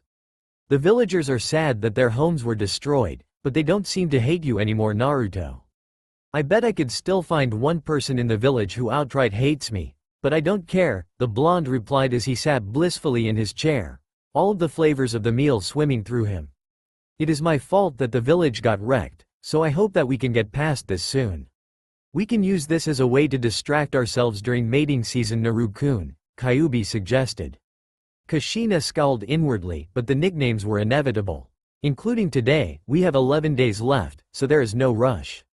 Kushina, has that white-haired man yet gotten a repair crew? I don't know how long the repairs would take, so I need to know. Kakashi-san was always one to forget, but I still don't have access to Minato's money. Tsunade said it'll be another day before the papers are processed, Kushina replied. I still have 1,000 ryu, Naruto told them. If we get financially tight, I can open up my frog. You shouldn't have to do that, Naruto, his mother replied. As a kid, and you are until you are 18, you should be spending your money on yourself and Kyuubi and your other friends. It's my job as a mother to handle these things. Alright, the blonde replied. Q and I'll get going if there's anything you need to do. Naruto and Kyuubi washed their plates and put them in the drying rack before grabbing their footwear and leaving. Once they were beyond the view of the house, Naruto pulled Kyuubi aside. What was your dream about, Q? He asked. Kyuubi was terrified and didn't want to answer him, but Naruto would have his answer with or without Kyuubi's consent. You give me no choice, Kikunugan. Kyuubi's eyes widened before he shut them in a vain attempt to keep the boy out. Naruto froze in shock as the dream played out in front of him, and Kyuubi was forced to watch it as well, making the redhead collapse in shame. Naruto, he said quietly as he teared up. I know I wouldn't do that to you. No demon can actually lose his or her mind like that, but it was so horrifyingly real. Please don't make me watch this again. Kyuubi crossed his arms and put his head between his knees and stomach. Naruto leaned down and lifted his head. His expression was passive, and he seemed to be more concerned with the redhead than his terrible dream. Q, Naruto said quietly before taking Kyuubi's face in his right hand and kissing him. More tears escaped Kyuubi's eyes as the wolf boy helped him up. In the midst of their embrace, the presence of an observing Konohamaru was missed. The boy was at first happy to see his sensei up and about, but he was then immaturely grossed out by the scene of 2 boys kissing. Yuck, since when does the boss like other guys? What about Sakura? They've been kissing for a while now. Is this for real? Konohamaru asked himself. When he saw Naruto's open eyes, he was stunned that they were now blue again. They still have slits in them. And that guy has red slitted eyes. Kami, that's the 9-tailed fox. Is he making Naruto do this? Yes, it has to be, because Naruto Nichan only ever liked Sakura. I've gotta tell the others. Konohamaru crawled a ways silently before dashing towards his own training grounds. You know why I haven't gotten mad, Q? Naruto asked. Kyuubi shook his head fearfully. It's because you were crying and shaking genuinely when you came out of that dream. You said you would never purposely betray me, but you felt as though you had in your dream, and you tried to make it up to me in real life. This is what I want, Q. If and when you screw up, you admit it and repent. That's all there is to it. You're so beautiful, Naruto, Kyuubi said quietly as he began a small smile. I don't deserve your forgiveness though. I'd feel less guilty if you would just give a punishment you think is fair. Naruto was at a loss, but he began to think of something in his mind that would work to end Kyuubi's guilt and keep Naruto from feeling guilty about punishing the fox when he didn't think it was necessary. As you wish, the boy began. My punishment for you is that you can't kiss me until we're either bathing tonight or in bed. Kyuubi's expression dropped a bit, but he was still happy. Thank you Naru-sama, Kyuubi said before beginning to walk down the road. They continued on in silence until they reached the village. I'm not kidding. I saw the boss kissing a red-headed dude with red eyes, Konohamaru stammered to his teammates Udon and Moegi. Naruto had red eyes before, remember? His eyes are blue again, but they've got slits in them. I think the Kyuubi has possessed him. The boss never kissed guys before, except for that one time he accidentally kissed Sasuke. My point is that I think Naruto's in real trouble. And why would that be Konohamaru-kun? Ebisu-sensei said from behind the boy. Konohamaru turned with a grimace. He wasn't about to spill it to this perverted teacher. Out with it boy. They fought and argued until Ebisu took away his weapons and hung him by his feet from a tree. As the nausea began to overtake Konohamaru, he told Ebisu everything of what he had seen. Ebisu blushed deep red, but he put his glasses back up before getting the boy down. This matter is very severe Konohamaru-kun. I ask that you stay out of it and let the village Junin deal with this. No way, Konohamaru retorted. If Naruto's in danger, then I have to help. He taught me more than you ever could. I seriously doubt that, and this is out of your league, Ebisu replied. Oh yeah, Rasengan, Konohamaru yelled as he pushed the spinning orb into Ebisu's back and sent him flying. I bet you couldn't teach me that in 100 years. Let's go see the Hokage guys, he spoke darkly. They all sped off toward the village in search of Tsunade. That's all of the papers that I could find in that heap of rubble, Naruto told Tsunade. I'm pretty sure that the rest were burnt or torn up or damaged when I got sent flying through your office. Oh, by the way, did you finish examining my poison? It's fine, Tsunade replied happily. We've actually recovered most of the legal documents and such, so I won't have to do quite so much paperwork. Thank you for your efforts Kyuubi, Naruto. And yes, I finished with your toxin. You can't even call it a poison. It's so damn corrosive that it eats metal Naruto. Killing organic matter is no problem for the red liquid that you produce. It's an acidic and necrotic neurotoxin capable of bringing down a bull elephant with a single drop diluted 50 times. Other than that, I can't tell you anything because of how fast it is. If you get any of it on a human, not just inside a person, it will burn away the skin until it enters the bloodstream. If you don't clean the wound like how you cleaned Kyuubi's, the person won't live another hour. Why don't you see what help you can offer around the market with building repairs? Alright Tsunade-sama, and thank you, Naruto replied, gaining a look of suspicion and surprise from the Lady Hokage. Since when did you begin respecting me? She asked. What happened to Granny? I guess I matured, Naruto replied before both he and Kyuubi blurred from her sight. Konohamaru and his gang quickly came up to her as he looked in the direction that Kyuubi and Naruto had left. Tsunade looked up from her papers in slight curiosity and annoyance.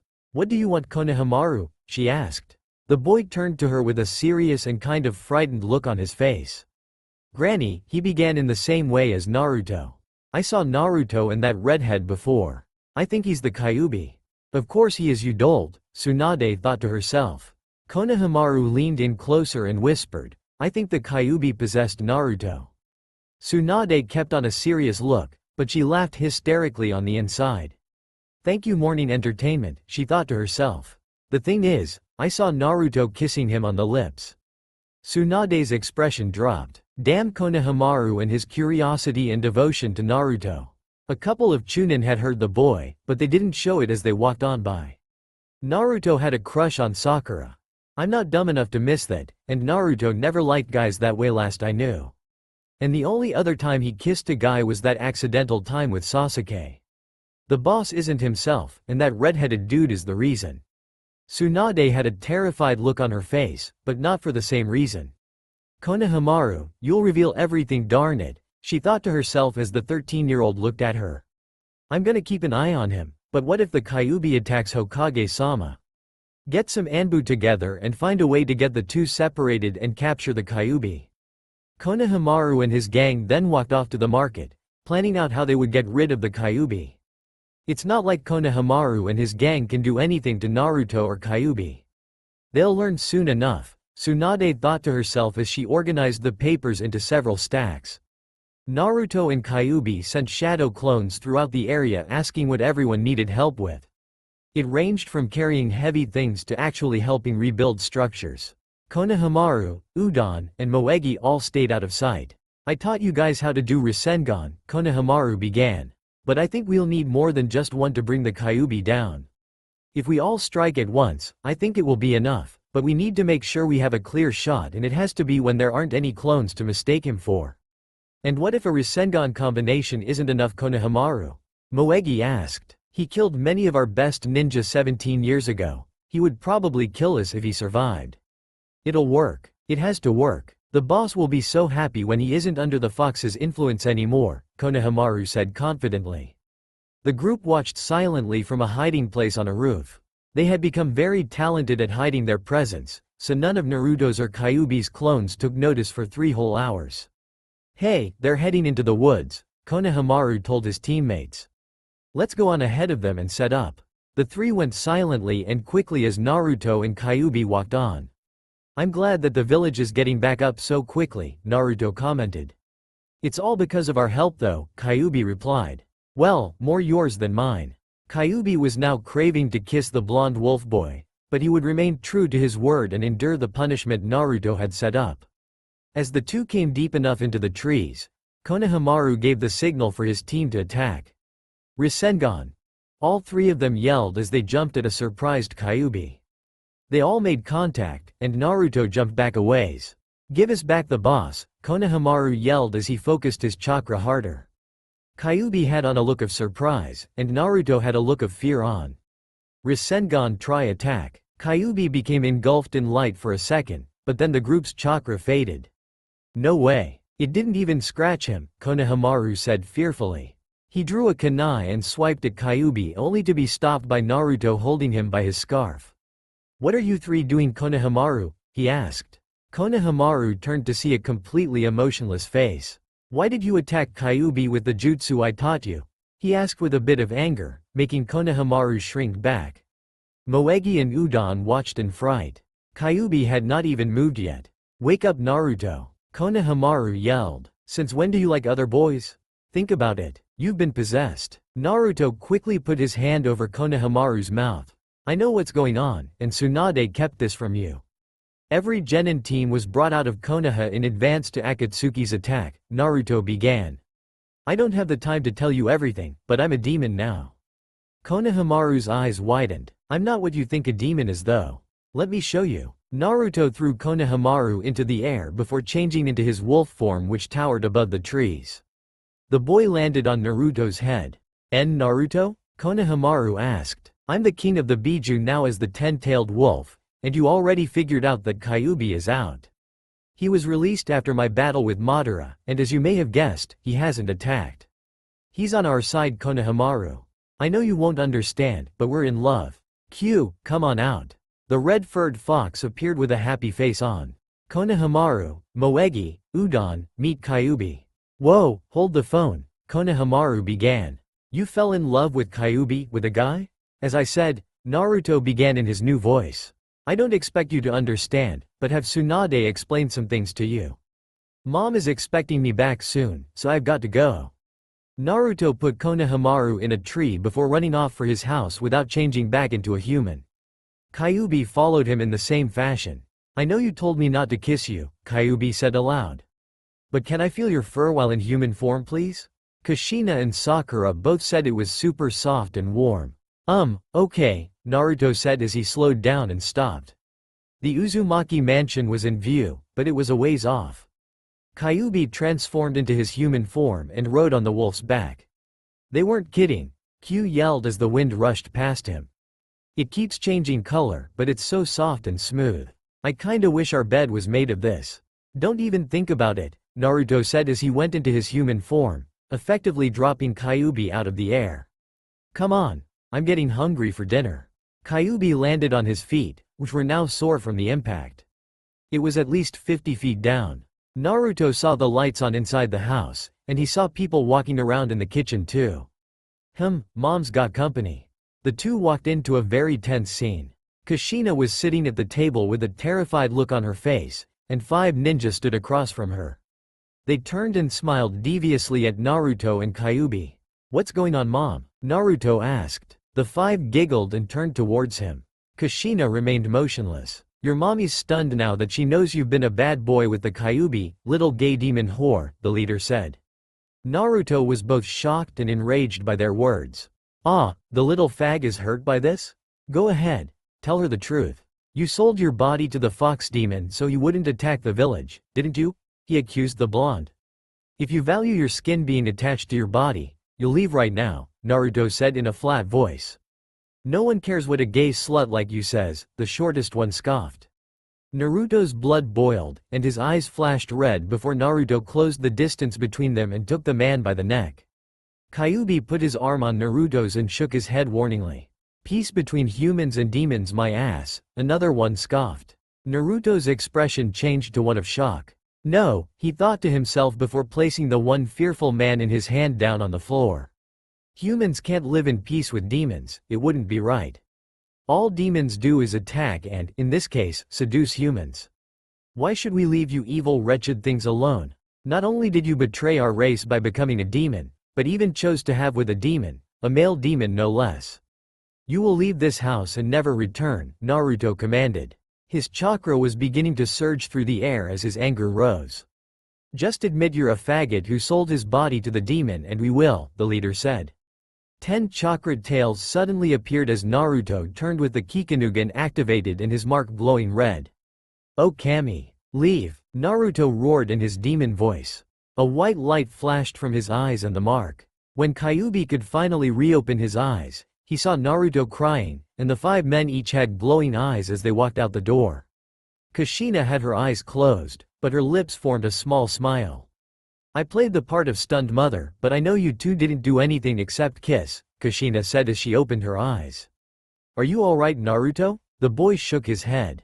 His mom leaned down and hugged him tightly, but the empty feeling in him wouldn't go away. "This is why your hugs are so valuable to him, Kushina-san," Kyuubi told her.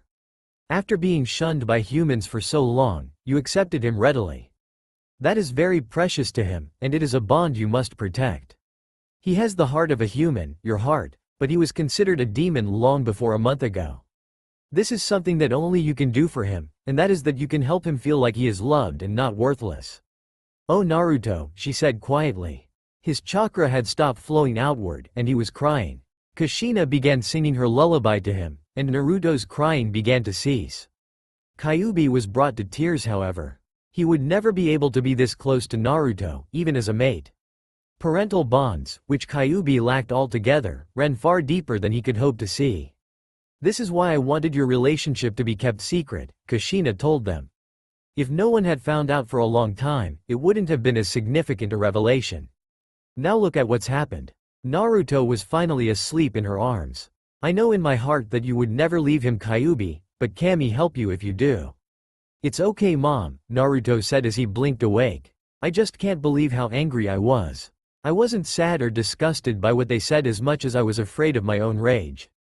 Kushina rubbed his head lovingly, and she brushed her thumb over his forehead. When she rubbed his mark though, he didn't moan or anything. "This time, it made me feel reassured and loved," he said aloud. "It's a theory, but I think that your mark can cause you to feel a certain way depending on what a person wants you to feel when it is touched," Kyuubi said aloud. "If it is just touched, it causes pleasure. When Sakura touched it, you told me you felt tingly all over. That was probably amazement and wonder mingled together. Now when Kushina touched it, you probably felt warm and relieved a bit." Naruto nodded his head. "Let's eat dinner you guys," Kushina said trying to change the mood. "I made spaghetti. This was Minato's favorite." Naruto helped his mom prepare the plates, and the 3 sat down happily. "I have to wonder though. Who saw you and ratted you out?" Kushina asked. "Konohamaru saw us kiss apparently, but who told those 5 I don't know. He may have been in the middle of telling Udon and Moegi when someone overheard him. It's not by any means impossible." They continued eating until full, and then they washed the dishes. Kushina bade the two good night before going into her own room. Naruto dispelled his shirt before jumping into his own bed. "Naruto?" Kyuubi began. "Are you really alright after that?" The boy turned and looked up at Kyuubi. "I don't know Q," he replied. "I just need time to reflect, and maybe one of these days I can meet some of your friends. What I'm dreading is the entire village finding out, because then I'll be a laughing stock. I wish I hadn't dragged you into this right before mating season, Naruto. I really do, but if you need me to leave for a while, just say so. Your feelings and well-being are important to me, Naruto." Kyuubi now sat next to the boy with a depressed look on. "If it makes you feel better at all, we don't have to expose ourselves to each other again. You have a love for this village, Naruto, and you have a love for me. As your friend and as your partner, I shouldn't make you choose." Kyuubi was silenced by Naruto as he wrapped his arm around Kyuubi's neck and pulled the fox on top of him. "Love is what really matters, isn't it, Q?" the boy asked.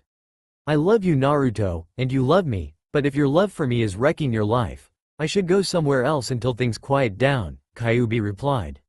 "In a relationship, love is what counts, and it is my love for you that is making me ask. Do you want a chance at being accepted by the village by me leaving, or would you leave things to chance and have me stay through mating season?" "Screw the villagers," Naruto said flatly. "It's my friends and loved ones that I'm worried about, and that includes you, Kyuubi." Naruto turned the fox around and kissed him passionately. Kushina was worried by some of what Naruto said, but she would find a way to help him out.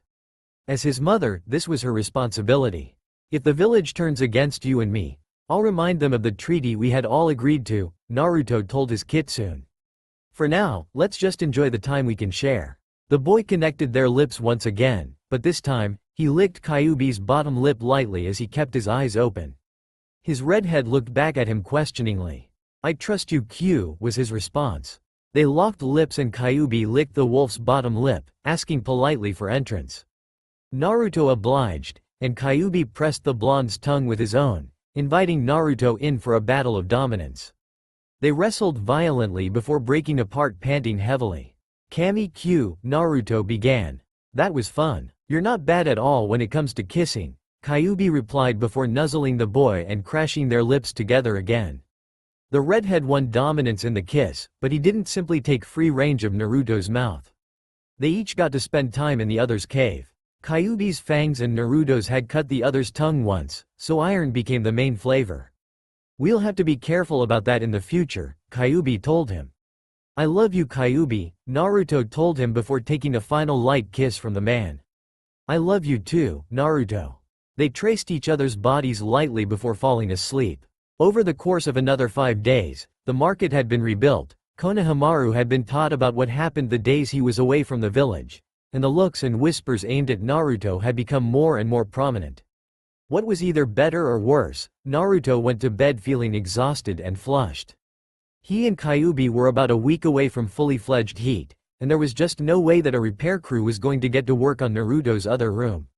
"Q?" Naruto asked as an uncomfortably itchy heat kept crawling through him. Neither of them could sleep, so Kyuubi heard him. "I know, I'm hot too. Try cooling down the room using your chakra," he replied.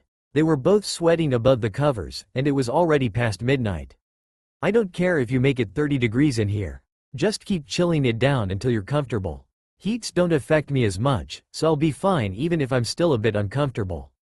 Naruto let his mark unleash the ability to cool the air, but making it snow inside his own room was out of the question.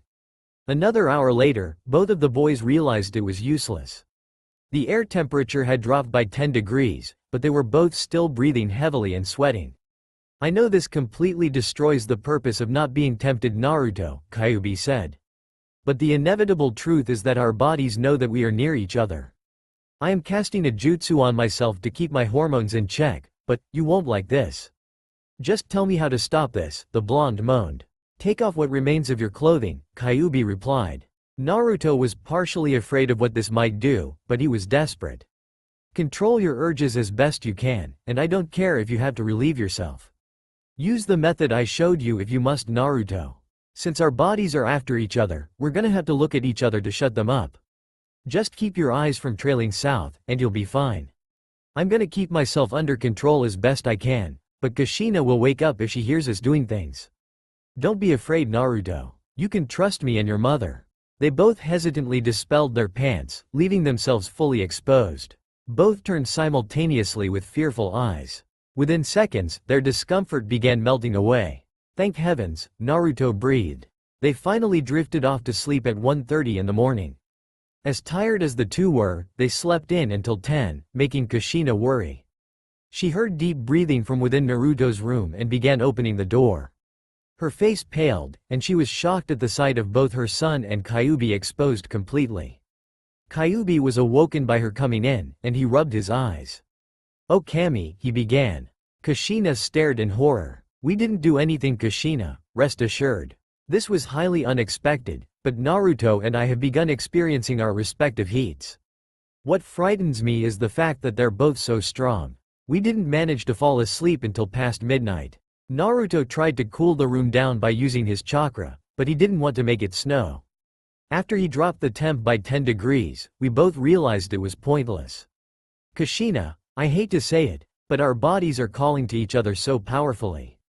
Naruto and I had no choice but to strip down and actually stare at each other to get our discomfort to quell. I used a jutsu to hold down my hormones and arousal, but this is what I would normally experience during the middle of mating season. This won't work 4 days from now.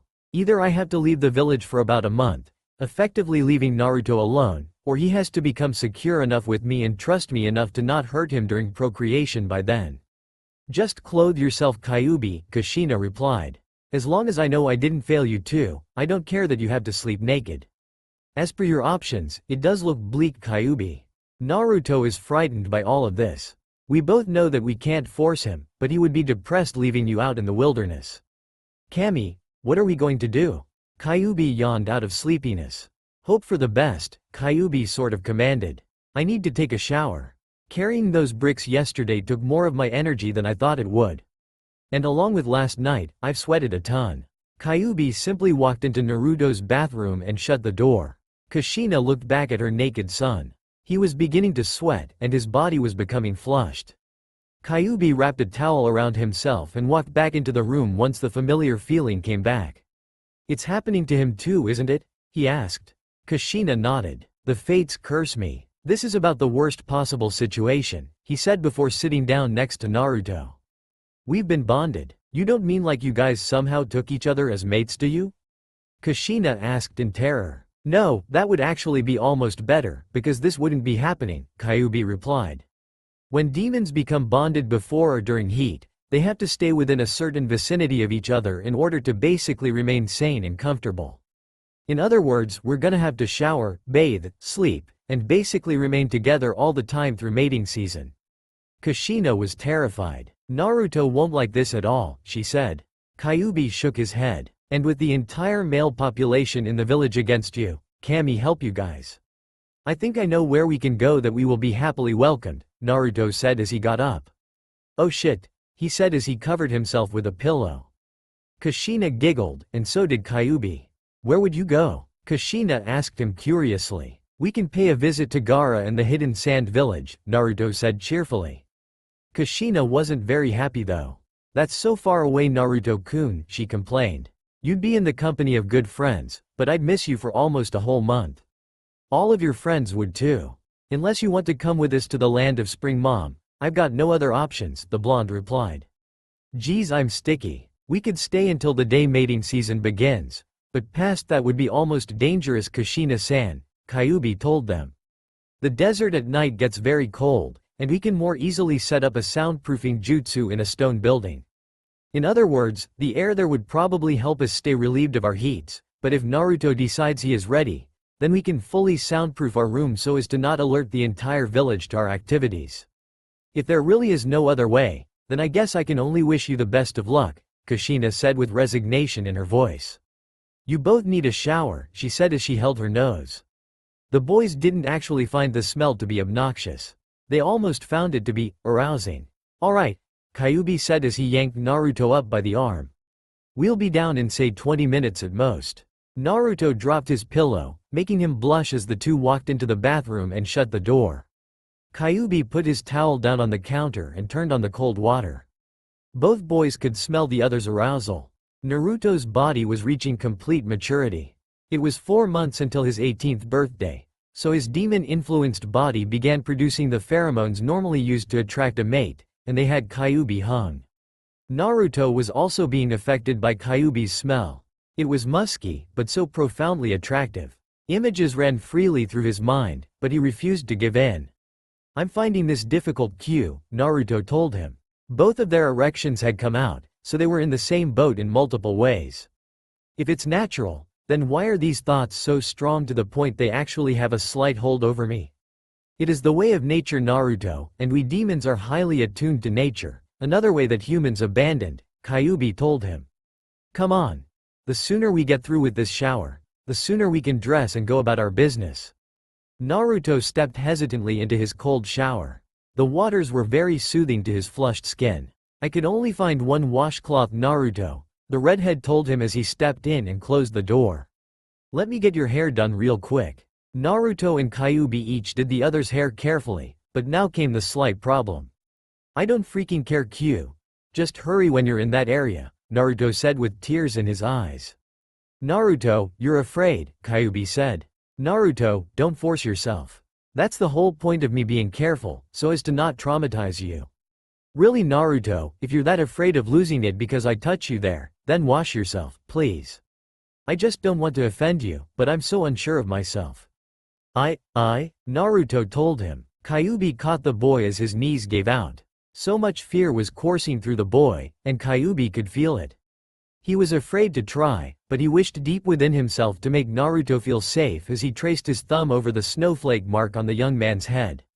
"Kyuubi," he breathed. "Dad." Kyuubi was overjoyed that he had done it.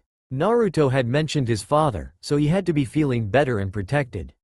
Kyuubi looked into Naruto's eyes. Fear still existed, but the boy's nerves had been calmed as much as was possible now. "Naruto," the redhead began. "Just remember the promises I made you, and think about how much we've both been able to restrain ourselves. I'll be quick around your pubic area and your rear, so you don't have to worry." Naruto nodded and allowed Kyuubi free range as he smiled lightly at the man. He bit his lip when Kyuubi had gotten down there, and rightly so. Naruto was very sensitive, and Kyuubi sensed it as he scrubbed the blonde fur. Naruto shivered and shook, but he kept a level head. "This is a side effect of mating season. Your entire body is oversensitive. I'm done with the front though." Kyuubi didn't have to take much time scrubbing the blonde's behind, and he finished the boy's legs as well. "Rinse off now," Kyuubi told him. "You don't have to wash me if." Naruto held the fox closely and kissed him passionately without using his tongue. "Thank you, Kyuubi," he said softly. "This proves it entirely. I know I can trust you, so now I just need to conquer my own fear." The kitsune was overjoyed in his mind, and he kissed Naruto back in the same fashion. "Give me that washcloth, would you?" he asked politely. Naruto scrubbed Kyuubi down to his waist, and he now breathed deeply before working fresh soap into the cloth and actually scrubbing down Kyuubi's pubic area. The man was amazed that Naruto was able to go so far, but he was sensitive too and shivered once in a while. Naruto quickly moved onto his tight butt and washed his legs. "And now you rinse," he said with a sigh. Kyuubi did as he was told before shutting the water off. "Are you okay, Naruto?" he asked concernedly. "I still don't know if I can surrender myself comfortably, but I'm not afraid of this," he replied. "Kyuubi, I can't even begin to believe how we got this far." The redhead stopped him with a kiss as he caressed the blonde's cheek. "Let's get dressed," Kyuubi told him after he separated from the kiss. Both of them realized something amazing. Both of their erections were completely gone. "You have enough talent for the both of us, little man," Kyuubi commented as he opened the door and grabbed his towel. The two dried each other off with no problems, reassuring Naruto. "I think I'll bring back my old ninja suit," Naruto declared as he conjured up the familiar orange and black coat. Black pants followed it up along with his headband and shoes. "I always did like you in those clothes," Kyuubi commented before conjuring up a t-shirt and shorts.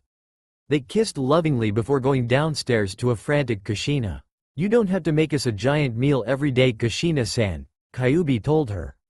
"A simple bowl of cereal and milk will suffice." Kushina turned to him with a look that just seemed to ask, "Are you crazy? Would that really be okay?" she asked skeptically. Both of the boys nodded. Okay then. They sat and talked and ate their cereal quietly. I suppose you need to make arrangements with Tsunade and say goodbye to your friends Naruto, so I'll take care of the dishes. You two use your speed and avoid the villagers as best you can. Only stop to talk to friends. We'll come back and give you a good farewell later, Mom, so wait for us, Naruto replied as he went out the door with Kyuubi in tow. Upon the outside of the door was a note attached with tape. After Naruto read it halfway, he burned it with his own chakra. Fuck off, he said in annoyance. As I said, humans are raised to believe very different things from demons, Naruto, Kyuubi began. While admittedly, more same couples are appearing, it will be many years before that prejudice is erased. I think I should talk to Kiba before we go, Naruto told him. That is probably a very good idea. The two walked down the path to the village. Naruto stopped and used his Kikunugan to search for the dog boy. What luck, he was training alone off in the woods. Naruto and Kyuubi blurred away and were at the boys' training grounds a minute later. Naruto decided he would play with Kiba a bit and hid his presence entirely. Kyuubi stopped his own chakra flow as well. Naruto got up into a tree and lightly tossed a shuriken at Akamaru's feet. They heard the spinning sound and jumped away long before it touched the ground. Who's there? Kiba asked confidently as he sniffed the air. He couldn't pick up a scent, rattling his nerves a bit. Another shuriken came at a slightly higher speed from behind him, but he dodged this one with time to spare as well. Who the hell are you? Kiba called out. He closed his eyes and listened, but Naruto was completely silent when he used wind chakra to make sure there was no resistance to his quick movements. This time, 3 shuriken flew at Kiba from different directions. He successfully dodged 2, but Naruto had to dash in and catch the third. He stopped directly beside Kiba. Naruto? He asked in a bit of amazement and anger. Kyuubi then revealed himself as well. Your hearing is excellent, Kiba, Naruto began with a smile. I kind of need to talk to you though, about something personal. And what would that be, Foxboy? Kiba asked. Foxboy had been the nickname Kiba came up with, but more because Naruto had whiskers than he knew what the older villagers knew. That name existed long before Kiba had the knowledge he had now. I happened to catch your show with Sasuke in the forest outside my house about a week ago, Naruto began. Kiba's expression changed to one of terror as his face blushed scarlet. He put his hand over Naruto's mouth and stared at him threateningly. Don't go around saying that, you idiot, he told Naruto harshly. Now, that can't be the only reason you wanted to talk, so spill it. I do need the truth about this. Did you actually enjoy what Sasuke did to you? Naruto asked. Kiba blushed even darker. Why would you want to know that? Kiba asked in humiliation. Akamaru even showed signs of embarrassment. You really are dense, Inuzuka boy, Kyuubi said aloud. Since you have a thing for Sasuke, you won't find this to be disgusting. Kyuubi took Naruto into an unexpected kiss, making Naruto scowl. Kyuubi had broken his rule, but it wasn't all bad, so he returned it happily. Kiba's mouth dropped as his eyes widened. Oh Kami, he said aloud. You and Kyuubi are, this time it was Naruto who covered his mouth. So, how far have you two gone? Kiba asked deviously in a quiet voice. Bathing together and being able to sleep naked without losing control, Naruto replied. Kiba looked confused. What, you completely expose yourself but avoid? Kiba asked. Why? Because humans and demons believe very different things, and love before lust happens to be a core belief. This is why I'm asking you about, because you were the Uke, Naruto replied with a sly grin. Don't even think that makes me girly, Kiba warned. But as innocent and oblivious on this subject as you are, I'll enlighten you. At first, the penetration kinda stings a bit, but by the end of it, you'll be in ecstasy. Does that satisfy you, Naruto? Thanks, Kiba, Naruto said with a genuine smile. You actually just helped me a lot. What, were you afraid? Naruto and Kyuubi blurred away in mid-sentence, so he didn't get an answer. You beat the daylights out of me in the Chunin exams, but you're afraid to bottom in? Well, I gotta admit that I was too at first, but Sasuke is so good. Naruto saw each of his friends and told them he was leaving for the hidden sand village on a long mission and wouldn't be back for about a month. He got the occasional mocking look from a passing villager, but he ignored them and moved on to Tsunade. Thanks for letting me in so fast, Tsunade-sama, Naruto said as he entered her makeshift office in Sakura's house. I request that your Anbu leave until I'm done talking with you. Tsunade waved her hand, and all 6 of the cloaked agents stepped to the other side of the street. But Naruto saw the listening device and cancelled it with his lightning chakra. This is personal, so solitude is necessary, Naruto told her. Kyuubi and I are already entering our heats, and you know what happens to animals in heat. Tsunade's face drained of color. Naruto was being so frank. Everything was out of whack about this situation. I'm sure you've heard the people whispering. Every male in this whole village gives me a dark or funny look, and I hear all of their whispers. Look, it's the demon whore, and isn't he gay now? My point is, Kyuubi and I have become stuck together because we've been bonded. Basically, we have to stay within a certain amount of space if we can remain comfortable during the day. And it only gets worse at night. Another 4 days from now, our heats will fully emerge, and we are probably going to take that final step. Tsunade blushed, but she listened intently. I need a favor, Tsunade-sama. Please let me and Kyuubi go to the hidden sand village for the next month. All that everyone knows right now is that I was seen kissing Kyuubi. Certainly you know what would happen if we actually went at it and the entire village heard it. We need a more peaceful place for right now. Please, Tsunade-sama? Naruto asked with begging eyes. Kyuubi stood in the corner watching the Anbu outside. I have actually already made reservations with Gaara-sama so that you could go during mating season, Tsunade told him. If you want to go, Naruto, you have my permission. Naruto hugged her tightly, a completely beyond awkward experience. Oh, thank you, Tsunade-sama, Naruto said aloud. Come on, Q, time to tell mom goodbye. Kyuubi followed him out the door. Tsunade stood stunned, but she let them go on by. Naruto overheard the Anbu agents' rude whispers, so he used his speed clone technique to slice all of their masks in half without seeming to have stopped walking with Kyuubi. All 6 stood still in fear and shock. Nicely done, Naruto, Kyuubi told him as they zipped back to the mansion. Kushina had packed a small bundle of food for the 2 boys, and she hugged them both lovingly before sending them on their way with Naruto's swords. If you need your dad's advice, use them, she said as Naruto conjured a belt and attached them to it. 3 weeks and 5 days from now, we'll be back, Mom, Naruto told her as he and Kyuubi blurred back through the village and out the main gate. I wonder how long it will take to get there, Naruto said aloud. They had reached the desert an hour later, and both were panting from the long sprint. Something that came to their immediate attention was the sandstorm. Don't tell me Shukaku already went against the agreement, Kyuubi whined. As the king of the Biju, only you can discipline him. I'd punch his lights out and then cover him in water. He hates that. Naruto faded in dust and plunged headlong into the buffeting sands. Shukaku, he yelled in his demon voice. There was no response, so Naruto turned into his wolf form and sent an air bullet into the storm.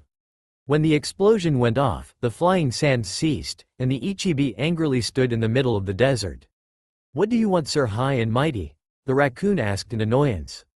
I believe I made you all swear to keep peace between us and the humans of each land, Naruto told him.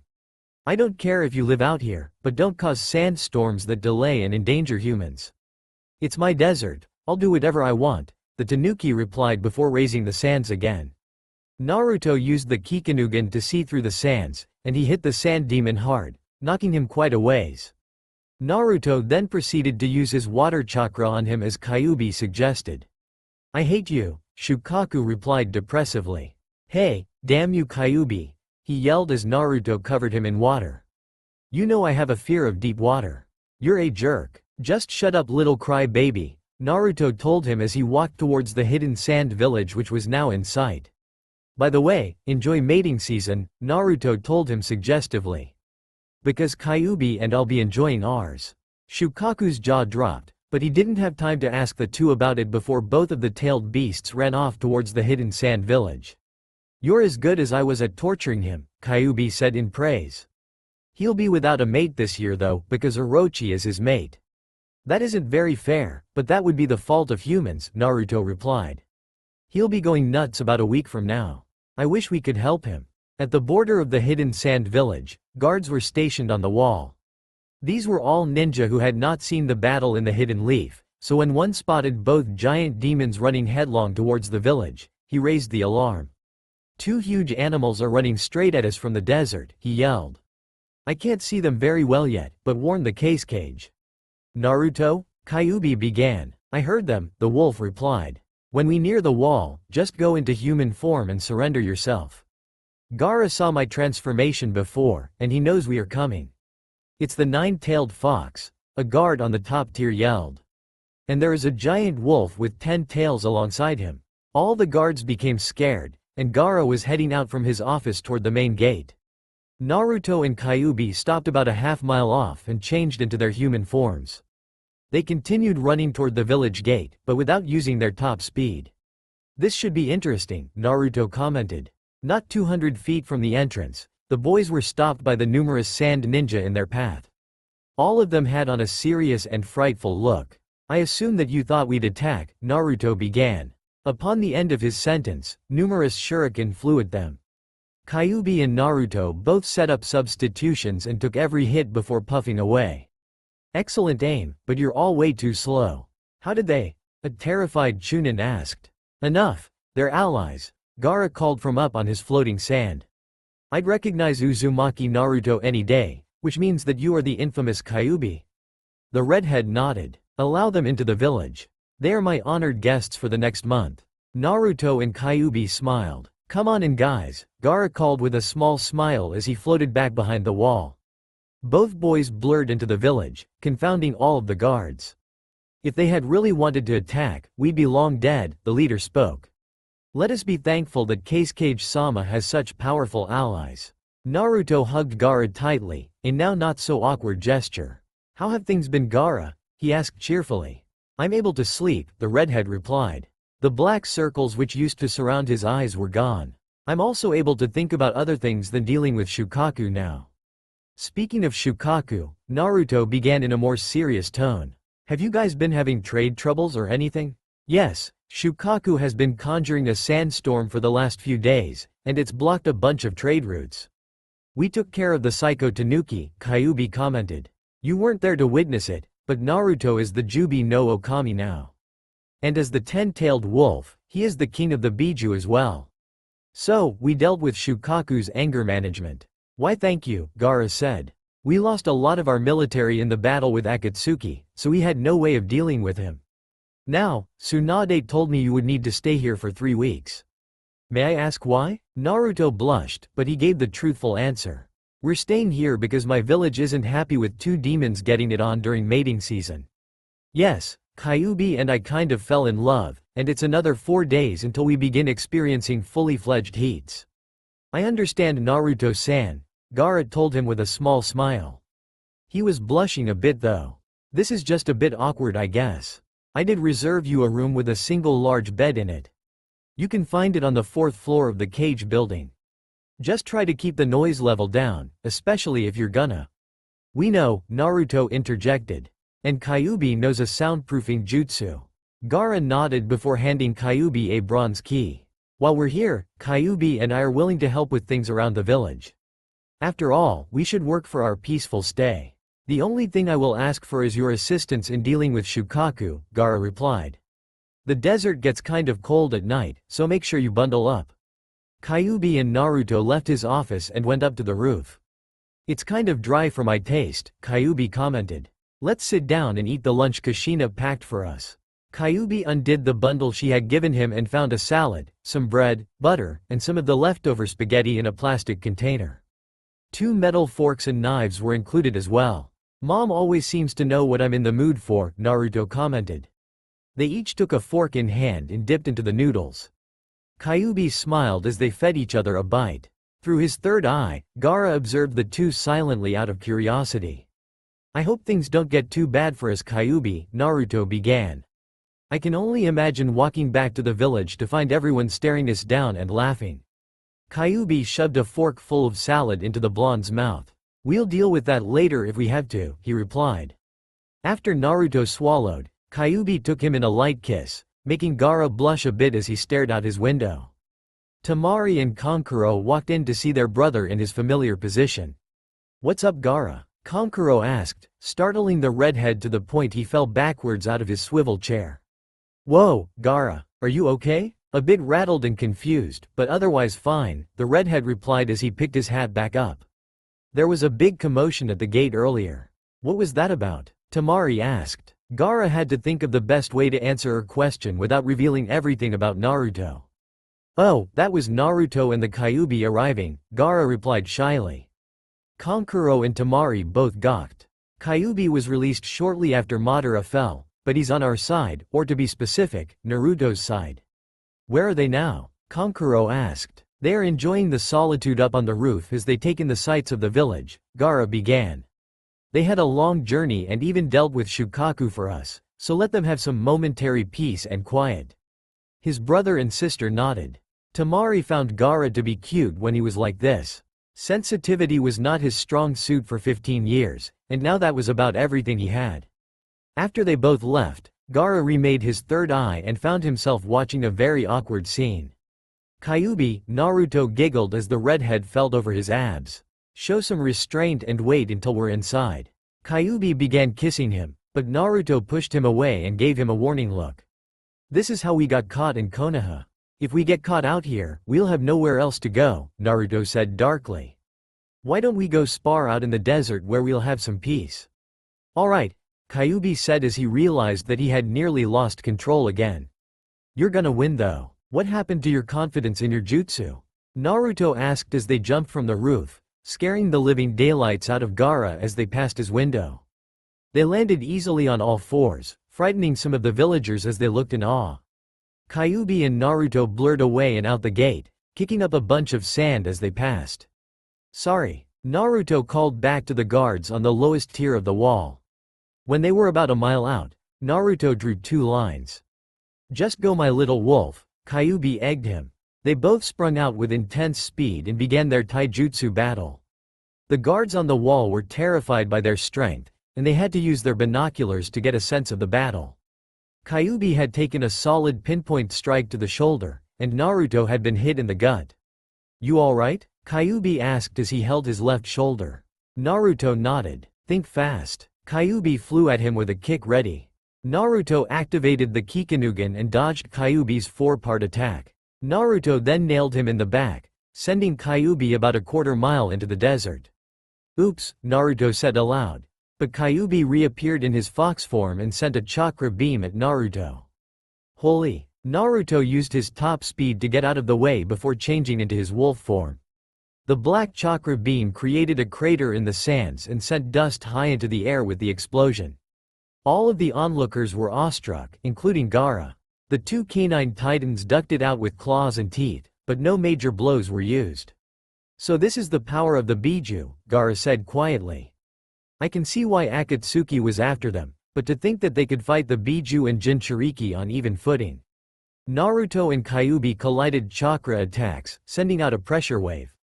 Naruto realized that the village would be buried, so he used his top speed and blocked the main wall as the airwave hit him along with the rising sands.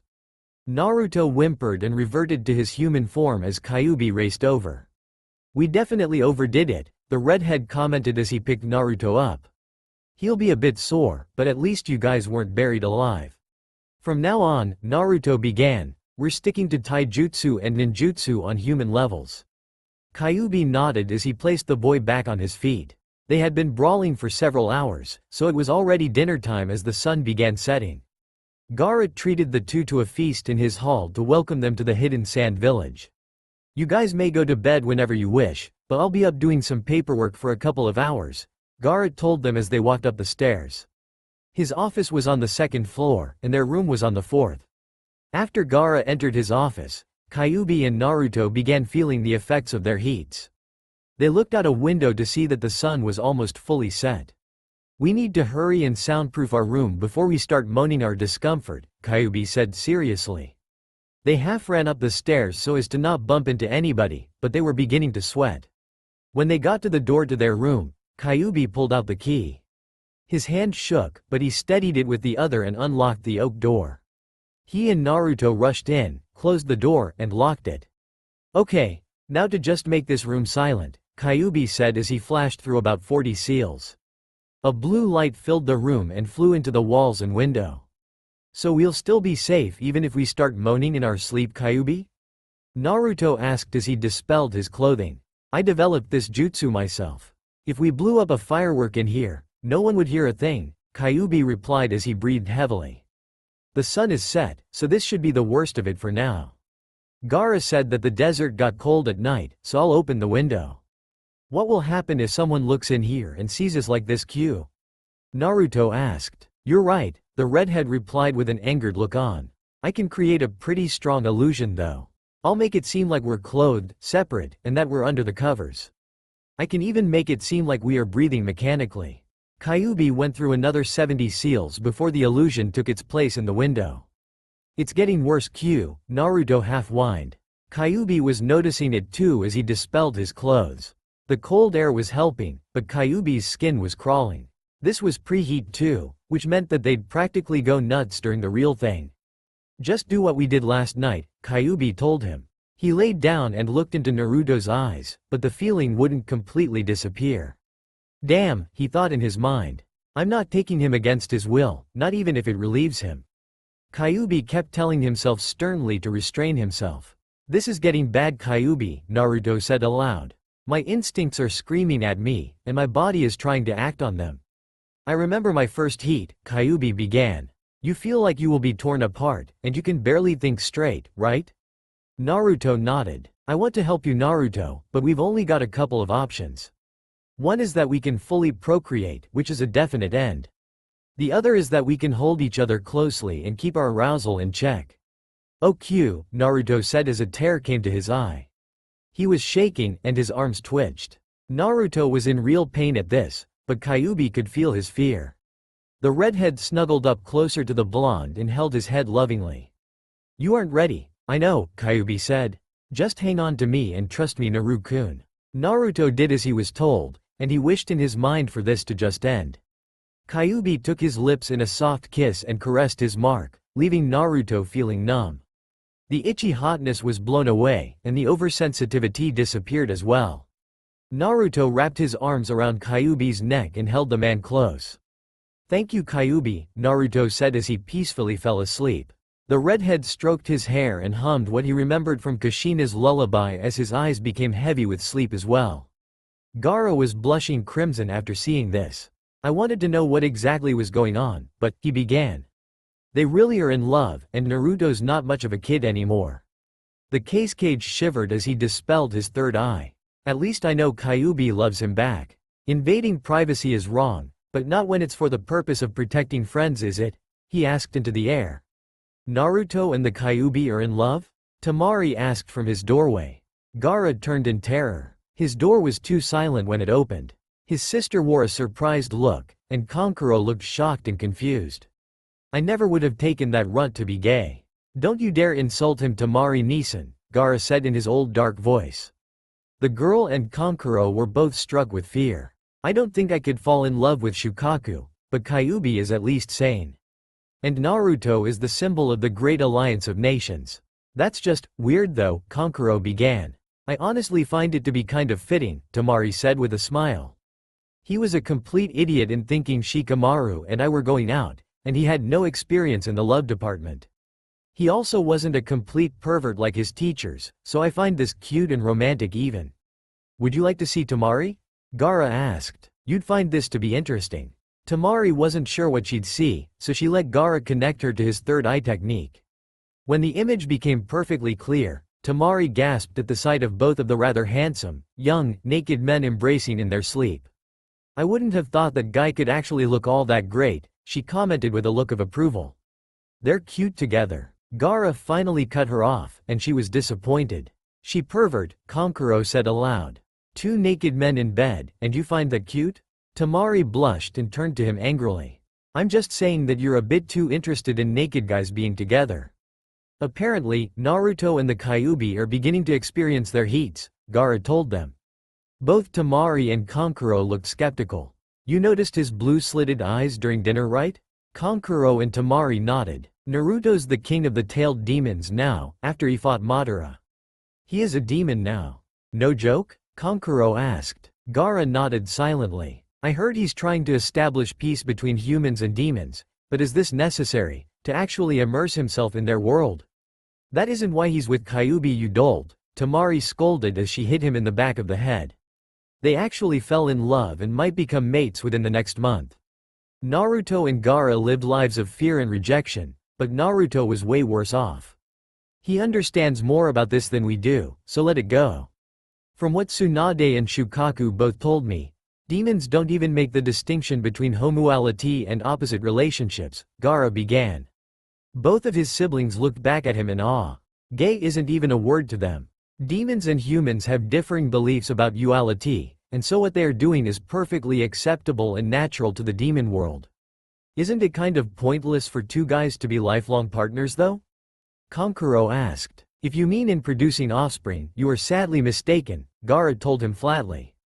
I'll let you both in on a big secret. Two same demons can produce children with each other. His siblings fell back into chairs with pale faces. This is just their natural heats affecting their bodies, but they love each other. Naruto is after love, and Kyuubi loves him back, and what's more is that they are trying to avoid engaging in UAL activity until Naruto can conquer his fears. Ah, how romantic, Tamari commented, making Kankuro raise an eyebrow. They'll make a great couple. Keep telling yourself that, Kankuro scoffed. Tamari slammed her fist into his cheek painfully. You are such an idiot, she yelled. Kyuubi isn't forcing him. That means this isn't just a physical and lustful temporary relationship. They are both waiting until they are ready, and Kyuubi is helping Naruto through his first heat while restraining himself. That is what it means to be a devoted partner. This is why you don't have a girlfriend, Kankuro. You're not sensitive at all to these things. Well, excuse me for not being gay or a girl, Kankuro retorted before receiving another death blow from his sister. Hey, that hurts, Tamari. Go to bed, both of you, Gaara said in annoyance. I actually do have to get this paperwork done before morning. Tamari pulled Kankuro by his shirt out of Gaara's office and shut the door. That was close. They might have noticed I was beginning to sweat. Naruto, I never would have guessed you'd be so emotional. My body won't, the blonde said as his eyes kept changing brightness. They would begin glowing light red, but Naruto kept forcing himself under control. Kami, help me, he yelled. Naruto, keep calm, Kyuubi told him. This is a surge, something I forgot to tell you about. It seems that we are cursed with a full moon, and that means your sanity is even more weakened by your heat. Your instincts are trying to temporarily take over to relieve you. It hurts, Naruto cried out as his mark began glowing. He collapsed into the bed as his chakra began forming tails. No, not here, Kyuubi yelled as he threw his hand out to Naruto's mark. I won't let you lose control, Naruto.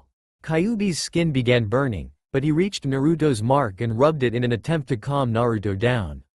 Naruto's chakra stopped surging from him and receded, but his eyes still glowed red partially as he looked back at Kyuubi. Damn, Kyuubi growled. My hand. Kyuubi had to stop rubbing Naruto's mark reassuringly long enough to heal his chakra burns. Are you okay, Naruto? The blonde was crying silently as his eyes kept fluctuating. Oh Naruto, Kyuubi spoke as he teared up and hugged his beloved closely. We can't let this keep going, Naruto. You're losing your mind. Do you trust me, Naruto? I love you, Kyuubi, Naruto whispered as he kissed the redhead while tears streamed from his eyes. We're out of options, aren't we? Kyuubi looked at him concernedly. I have no regrets about my decision, Naruto told him before lying back and baring his neck. Naruto, Kyuubi spoke softly in amazement. I won't betray your trust. I can still feel the fear emanating from your body. I couldn't take you like this. I'm more afraid of losing my mind than I am of you, Kyuubi, Naruto replied softly.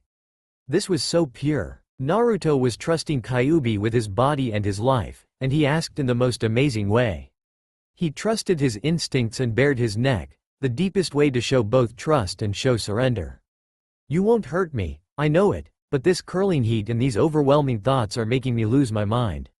Please, I love you, I trust you. I'm not afraid anymore. Oh Naruto, Kyuubi said as he cried and took the blonde in his arms and into a loving kiss.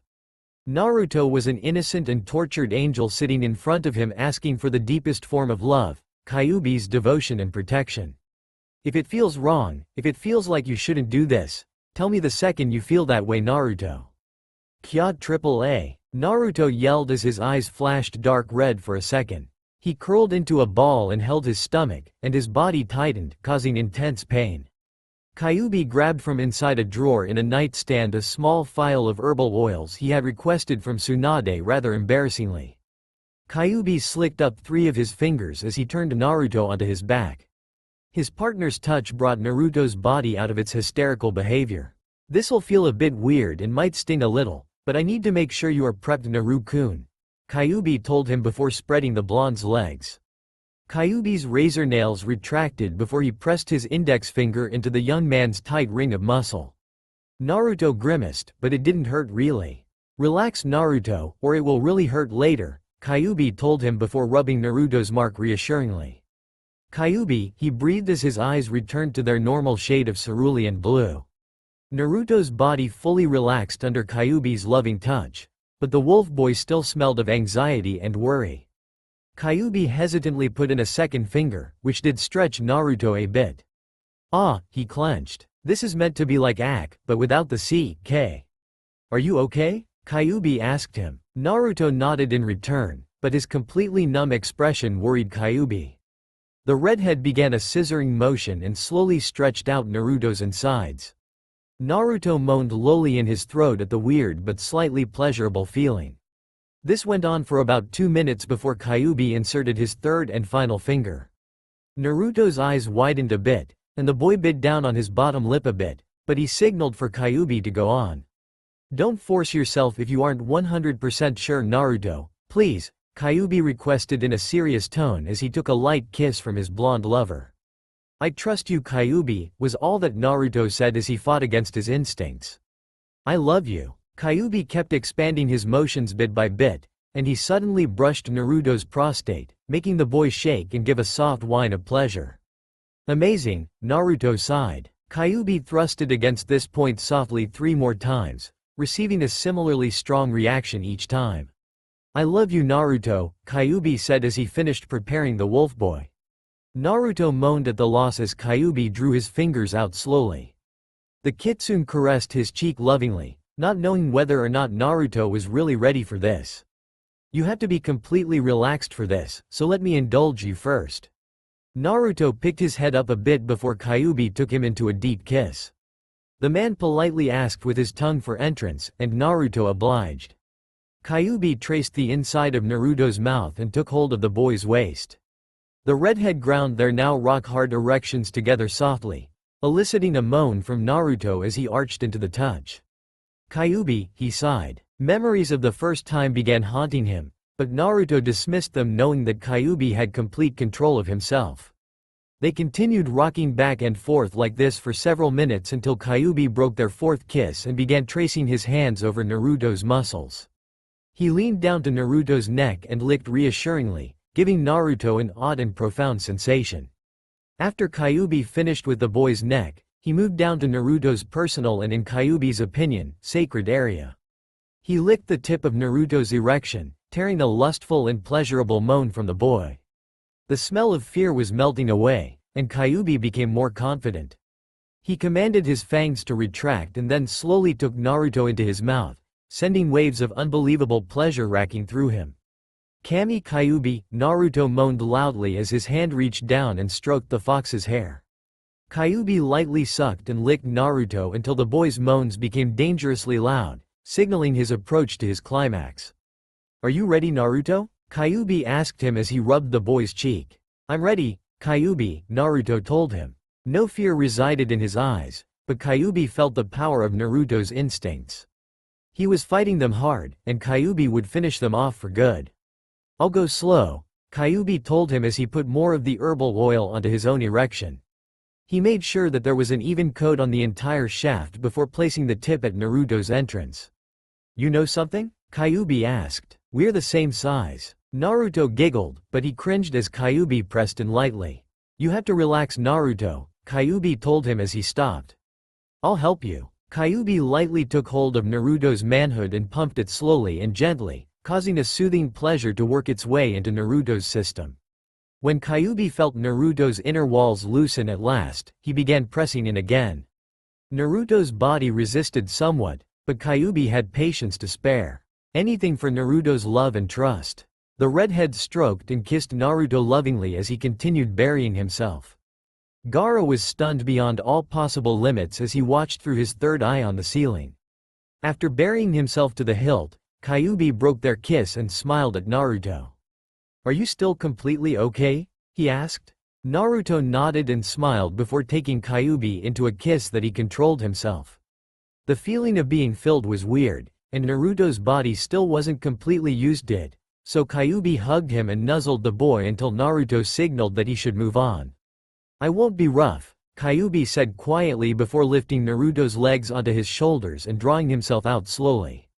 When he was halfway out, Kyuubi began pressing back in at an angle, pressing into and around Naruto's prostate. "Kyuubi, this is so." Naruto began, but there were no words to describe this. This was bliss, ecstasy. This was love in its purest form. Lust still didn't play a role at all, and both of them wanted it to remain that way for the remainder of their lovemaking. Every single time he thrust back in, Kyuubi hit Naruto's prostate gently. This continued for a while until Kyuubi increased his speed just a little. Both boys were nearing orgasm, and they could sense each other's feelings so well. I'm gonna. Me too, but we are going to finish together," the redhead replied softly as he took hold of Naruto's manhood again and stroked him more fervently.